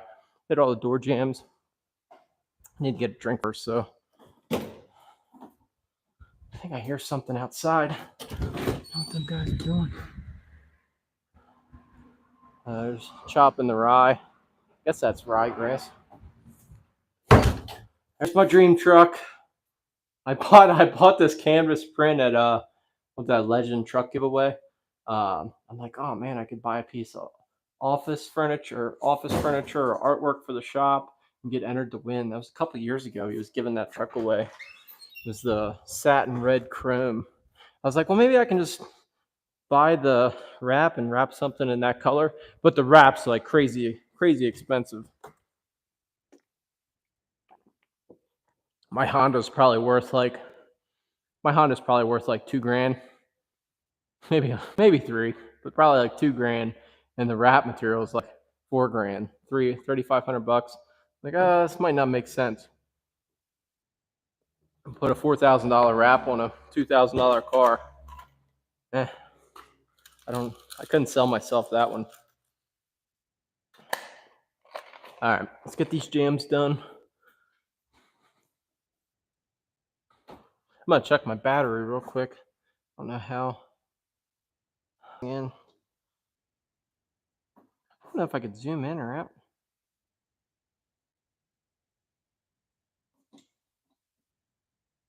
All right, time to hit the jams. I'm gonna plug you guys in.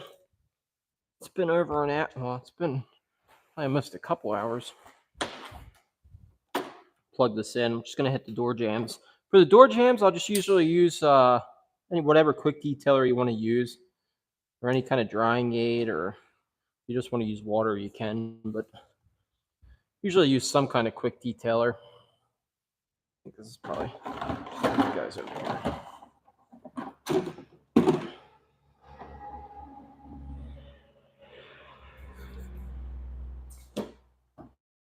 White door jams, I can typically see everything, but I'm still gonna put on my headlight. That way I can, there's a couple dark spots, that way I don't miss anything.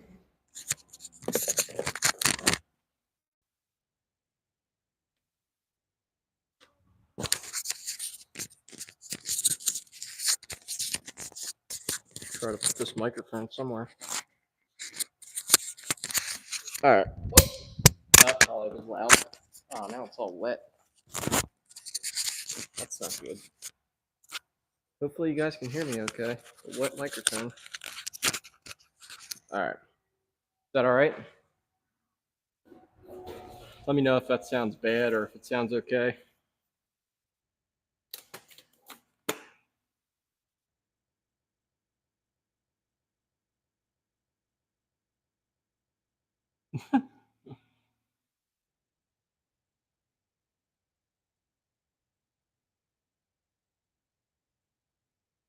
How far are you away from Shady Maple? Oh man, I was gonna go to Shady Maple. It was my son's birthday Monday last week. I was thinking about going. Actually, I was gonna go this past weekend for breakfast. It's not far. I don't know. I'm probably like 25 minutes from Shady Maple. Not well. My shop here is probably an hour, but my house is probably like 25 minutes from Shady Maple.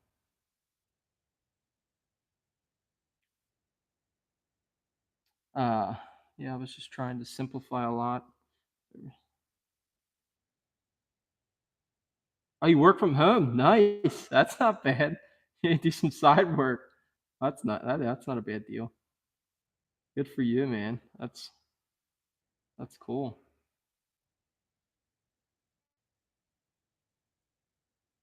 Hmm. By Kalahari. Yeah, I've never been to Kalahari.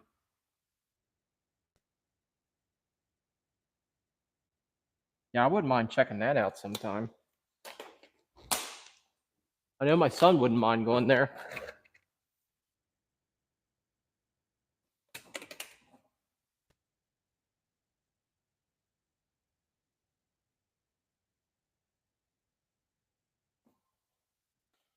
I keep ripping these gloves.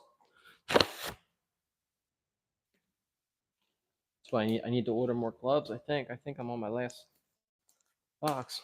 All right, so door jams. Let's get some towels. I'm gonna use I'll just use the Costco towels. Don't judge me. Some of these still have tags on them, which is annoying. But these are like trash towels, interior towels, door jam towels, dirty towels. Yeah, just a couple towels and some paint. This is just a quick detailer. It's a PNS paint gloss. You don't have to use this. You can use you can use any quick detailer on door jams. I would recommend using whatever works for you, but I wouldn't use the high dollar expensive stuff unless you're looking to add like a good protection on there. At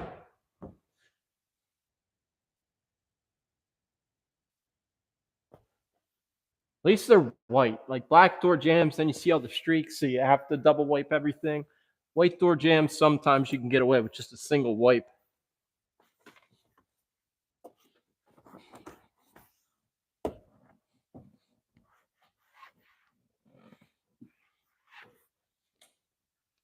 Or if the interior was like really trashed. Well, if the interior was really trashed on this, I probably would have did the interior first. Sometimes you can get the door jams really dirty just from cleaning the inside.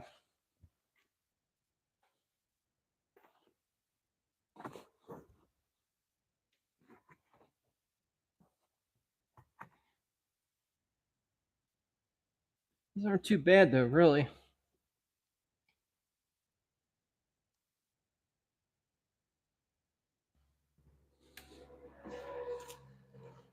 Someone was trying to get in through here.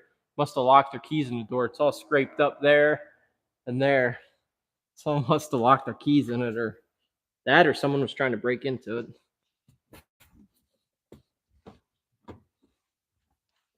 Been there, done that. Not break into a car, but lock my keys in and jack up the door jam doing so.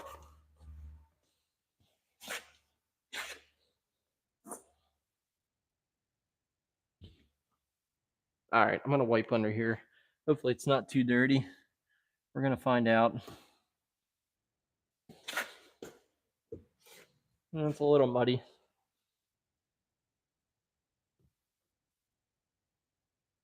A little muddy. But you're gonna get rust. That's where you're gonna get rust. Underneath that molding.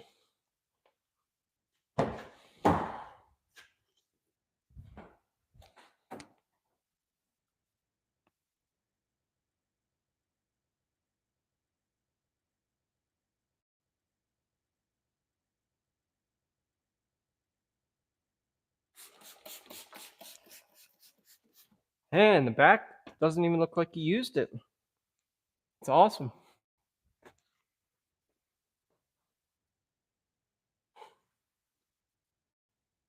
Interior should be the lighter detail. That'll probably be tomorrow's video. Probably do a light interior detail and then finish up the outside.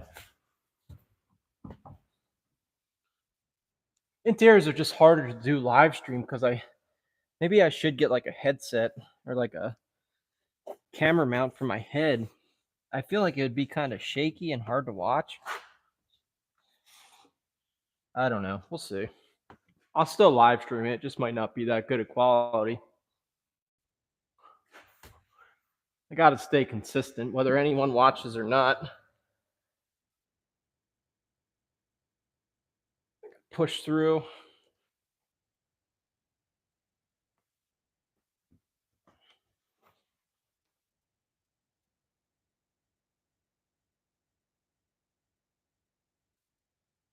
Usually, like what I catch myself doing to get motivated is like buy the good camera, buy like the nice camera, and like, all right, I'm gonna buy the nice camera and a nice laptop, and then I'm gonna get started. But I've learned over the past few years, like it never happens. I I bought the nice laptop, I bought the nice computer, and it still didn't motivate me. So it's like just start shooting video as easy as you can with your phone and try to stay consistent. And then I got to push through that barrier where it like becomes like not an obstacle, like kind of going to the gym after 3 months, you start to enjoy it type of thing. Well, it's not like this isn't like the gym. I do enjoy this. I enjoy this more than going to the gym. But I got to push through that needing a motivation to shoot a video thing before I make any crazy calls like hiring someone to follow me around and shoot video, or buying a new computer, or buying AI software. I was last week. I only made 2 videos last week, 2 live streams, and I'm already. Oh shoot. Already looking at. You can. Whoa! What the world? Got 2 gas caps. Um, Looking at AI software to take long clips, long videos, and then turn your long videos into short videos for like Instagram, TikTok, whatever else. It's like $300 for the year. I'm like, just wait. Let's see if I can. I need to just wait and see if I'm consistent with this first. But it would be cool to like have the proper softwares to make it easier to create short content.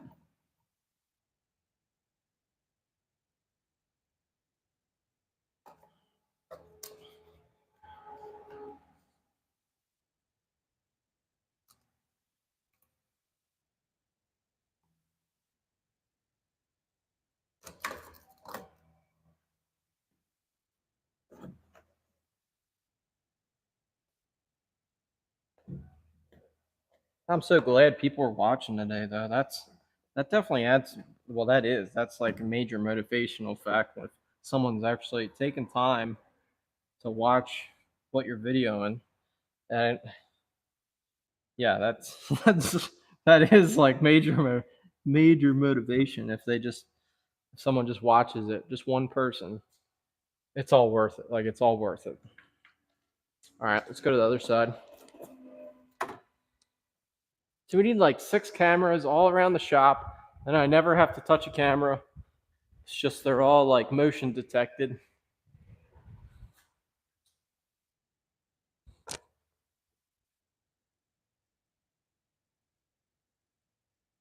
I told my wife I was live streaming for hours, and she was asking if I was setting up that. What's it called when you like people watch you like work or watch you like in your room or like not OnlyFans, but something like that. She's like, I was, I'd said that Hawk Pro Detailing, another detailer YouTube channel, Hawk Pro Detailing. I was watching his live stream a week or 2 ago, and I asked him like, hey, how cool would it be if you just had like a YouTube channel where you streamed it like all day long, different camera angles, different audio all hooked up. It would be, I don't know how it would get done. Like someone, it would be a small fortune of an investment to have that many cameras, and you would have to have staff to help with that. At least one person to help. But it would be cool. I mean, people would just put it on in the background type of thing. When I usually watch live streams, it's not like I'm watching the whole thing. It's usually I just got it on the wall as a background, or if they have music, or like usually if I watch like I don't watch anymore because it was I'm not into that anymore. But like day trading guys that live stream and day trade, it's not. I don't necessarily watch the whole thing, but I'm listening to them. And then if some activity starts happening on something, then I'll jump to my phone and see what I need to get in or out of. No more day trading. No way. No, thank you. Not for me. At least not right now.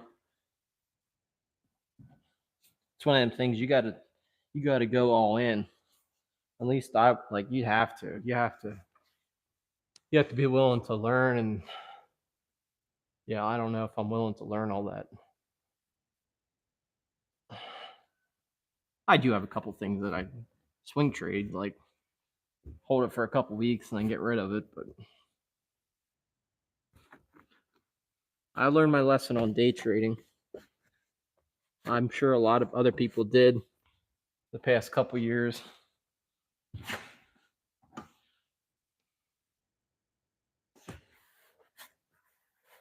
There's so many YouTube channels with stock trading, like stocks and crypto. There's so many.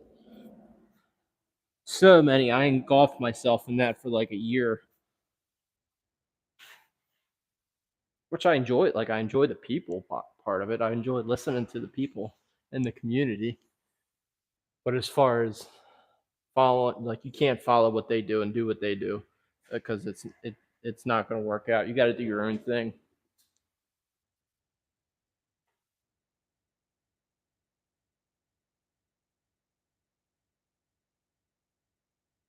All right, other jams.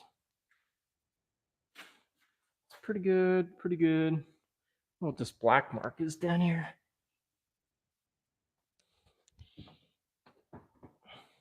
I'm so happy when they have leather. It's so nice.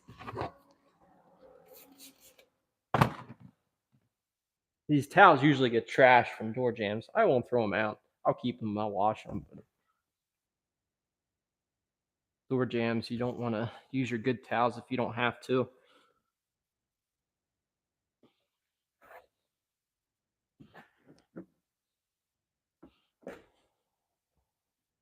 White door jams are the best door jams. White or silver? I would say silver's better.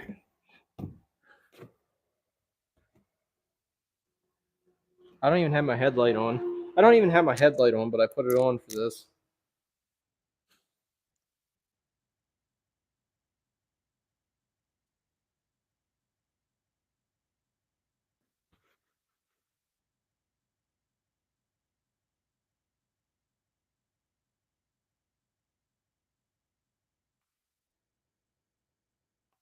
Yeah, I think tomorrow. Well, today I read first 5 verses of the book of John. I think tomorrow we'll read.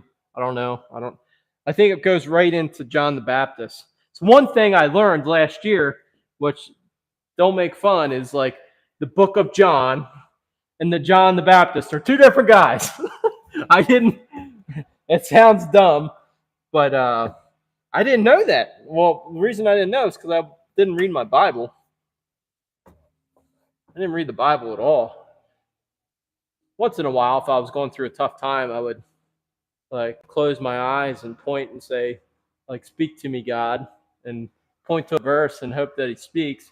That wasn't the way to do it. So I think tomorrow, it goes into a little bit about John the Baptist. So we'll see.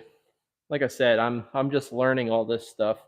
So I'm no teacher. It's just, well, maybe I just read a couple verses each day to start. I do know, like, starting the day off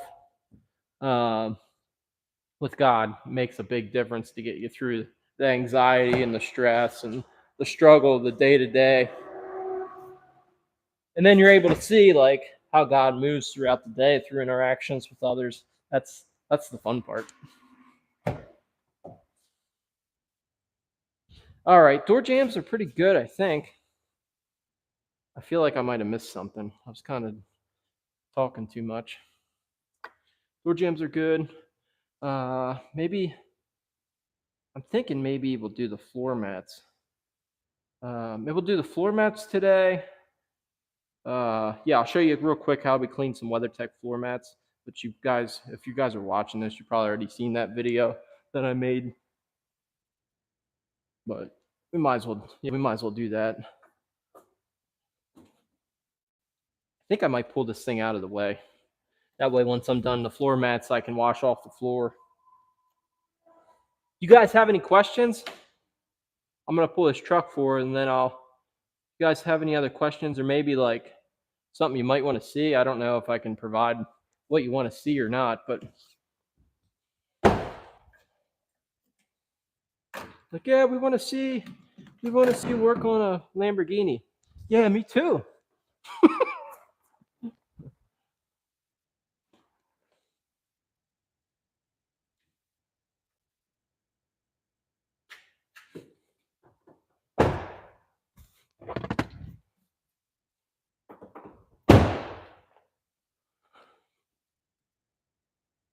I just don't like working in like a sloppy area. There's some mud and stuff from washing it. I like to get that rinsed out. All right, where did I put the keys?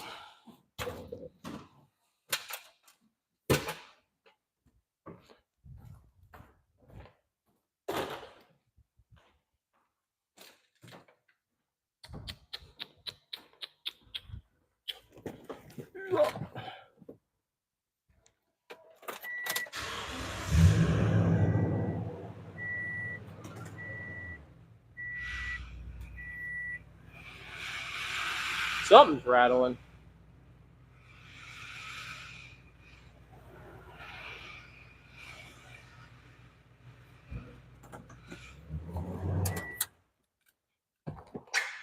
On a heat shield or something.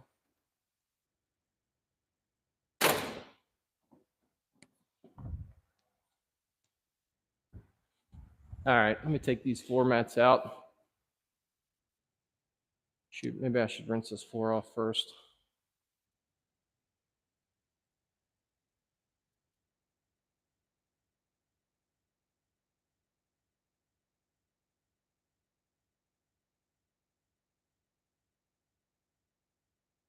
All right.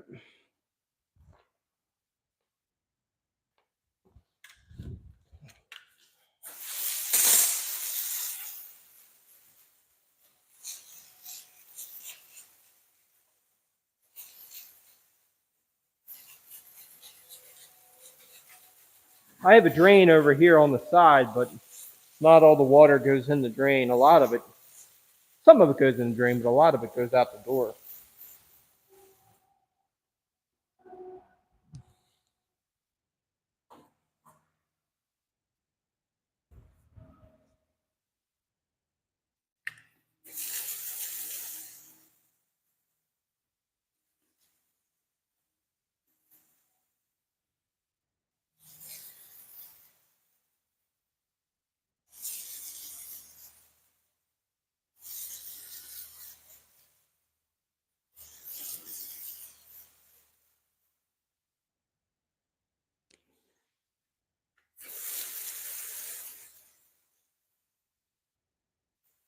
We've been in the shop.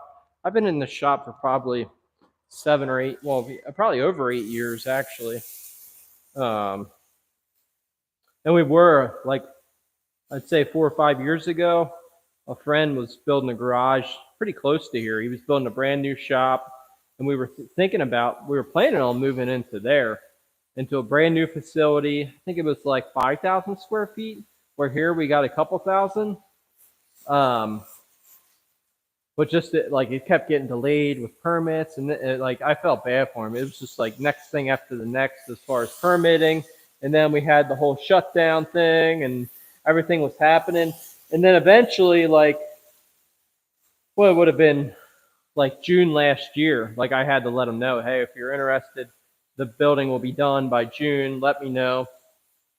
Let me know if you're going to move in. Um, and it just everything for the like I was ready to move in 3 or 4 years ago, but over time so many things changed in the business, and then Todd's like, well, we're moving to South Carolina, so everything pointed in the direction of like no, don't move because the finances weren't that great. It was a little slower. I would say springtime last year of 2022, it was slower. Uh, and we were trying to recoup from the winter time. And then Todd leaving, I was like, that was the final like confirmation, like praying like for 6 months, just praying hard on what to do. And God made it like super obvious, like, hey, do not do this. Like, don't, I can't take on a 5,000 square foot garage with not being able to find help and guys leaving, and business being a little bit slower. It would have been dumb. Like it became so obvious that I can't move. Which I wish we could have moved. I wish there was a thing. Like I would like an inside bathroom. Like we just have a porta potty here, which is I would like to have an inside bathroom, brand new facility and stuff like that. And with the amenities and heated floor and AC. Uh, but it was like it would have been so dumb. It would have been it definitely wasn't heading in that direction, and I was like, I'm not gonna fight it. Like I'm just gonna stay here and see what happens. And that's kind of where I'm at now. I'm just kind of seeing what happens. Like business is crazy busy, which is awesome, but I'm not ready to hire. I'm not ready to take on anyone else.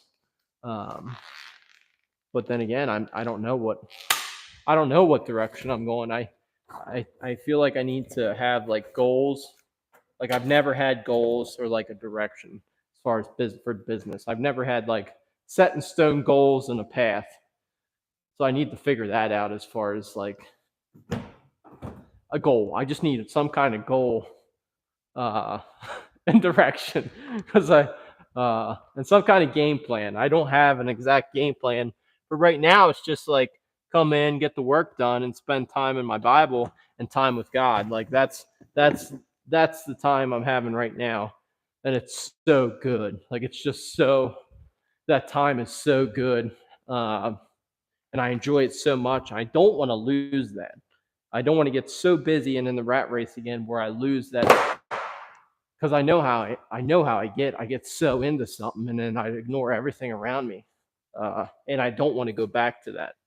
So I have to be super careful when I jump into something next. I know why I'm jumping into it, and it's not for myself because I'm a selfish guy. So it's like I'm pretty selfish, and when I want to do something, I go all in.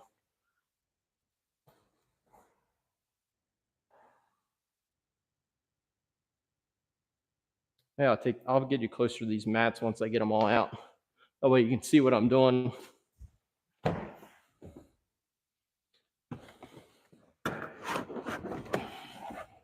This back mat's huge. It's like the biggest mat ever. I don't think maybe I will wash it. I don't think it really needs washed. Yeah, that mat's not too bad, really.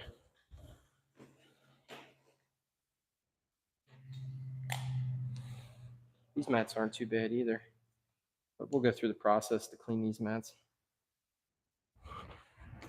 All right.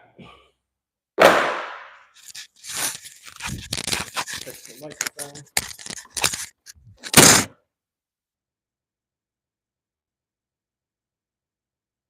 How to clean WeatherTech mats.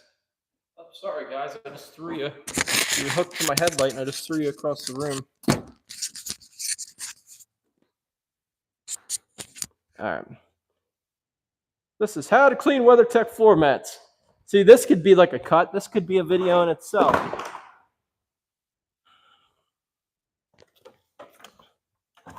All right. Step one. You could pre-soak them if you wanted to. We're not going to today. Spray them with all-purpose cleaner or your degreaser of choice. These aren't bad. These are actually easier to clean. These are called Max liners. They're like the knockoff ones. I would say they're kind of closer to, they're more like Husky mats than they are WeatherTech. And I don't think the Husky liners are as thick as the WeatherTech, but as far as cleaning properties and easy to clean, Husky and the knockoff Huskies, I prefer them as far as cleaning and maintaining. Actually, I have this brand, I think, in my Honda Pilot. It's whatever Amazon sells, like the Husky knockoffs, and they clean up good. Like they still look brand new. But the WeatherTechs are durable, so you're not going to get holes in the WeatherTechs from your heel. So you definitely have that. The durability test the WeatherTechs have. But as far as cleaning them, it's a nightmare. Yeah, it's when they're like work truck mats, you'll never get them looking brand new again. Which I guess that's not the purpose, is for them to look brand new all the time. But it is nice when you can clean them and they look good without putting dressings on them. It's almost like WeatherTech. You need like the WeatherTech and then like another little mat inside the WeatherTech. Hey, but maybe that's an invention. A WeatherTech cover. A WeatherTech protector.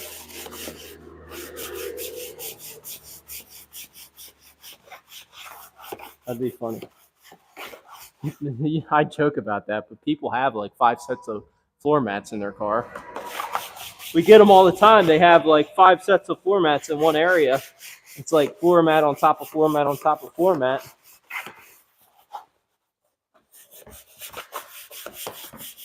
Someone watching here probably has that in their car. I do. I have my one side. I just because I didn't want to lose the factory set. I put the WeatherTechs on top of the factory mats.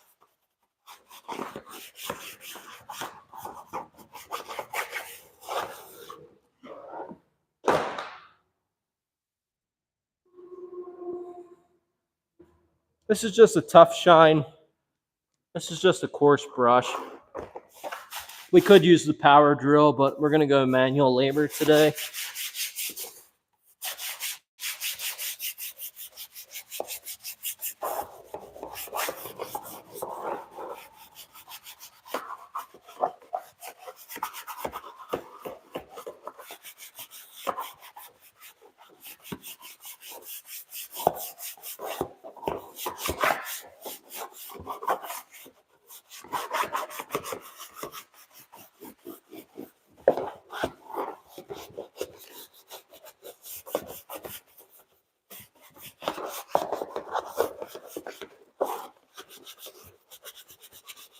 This is so much easier to do on the carpet or on the table.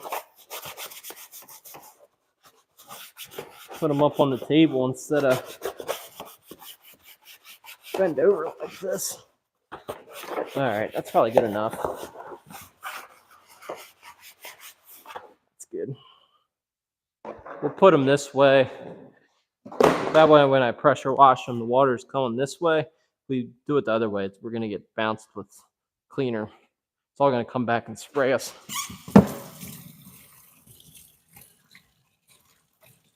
I don't even think I need to pressure wash them. Probably just a regular hose is probably good.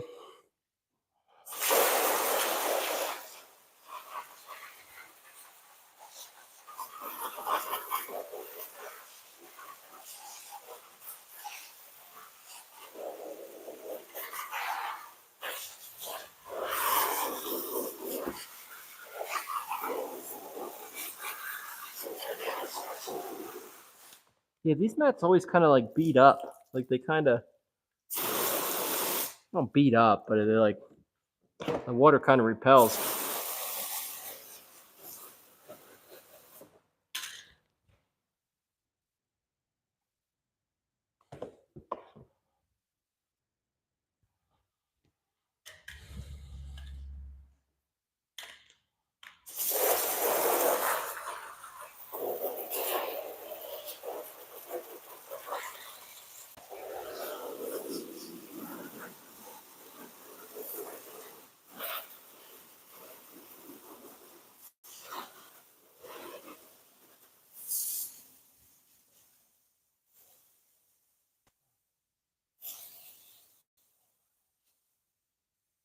Should scrub the floor and clean the floor while there's cleaners on it.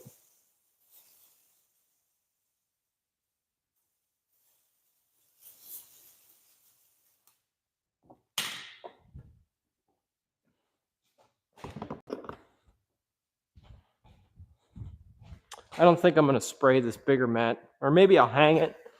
I'll hang it up. I'll hang it up here and then I'll just rinse it off.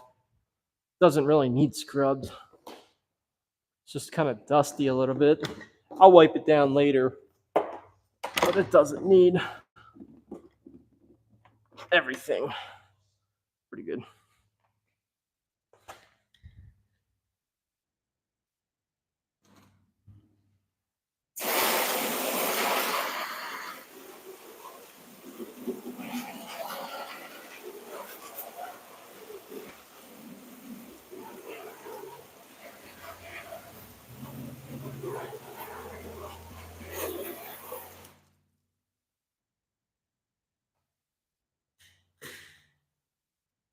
Should make like a self-healing black format.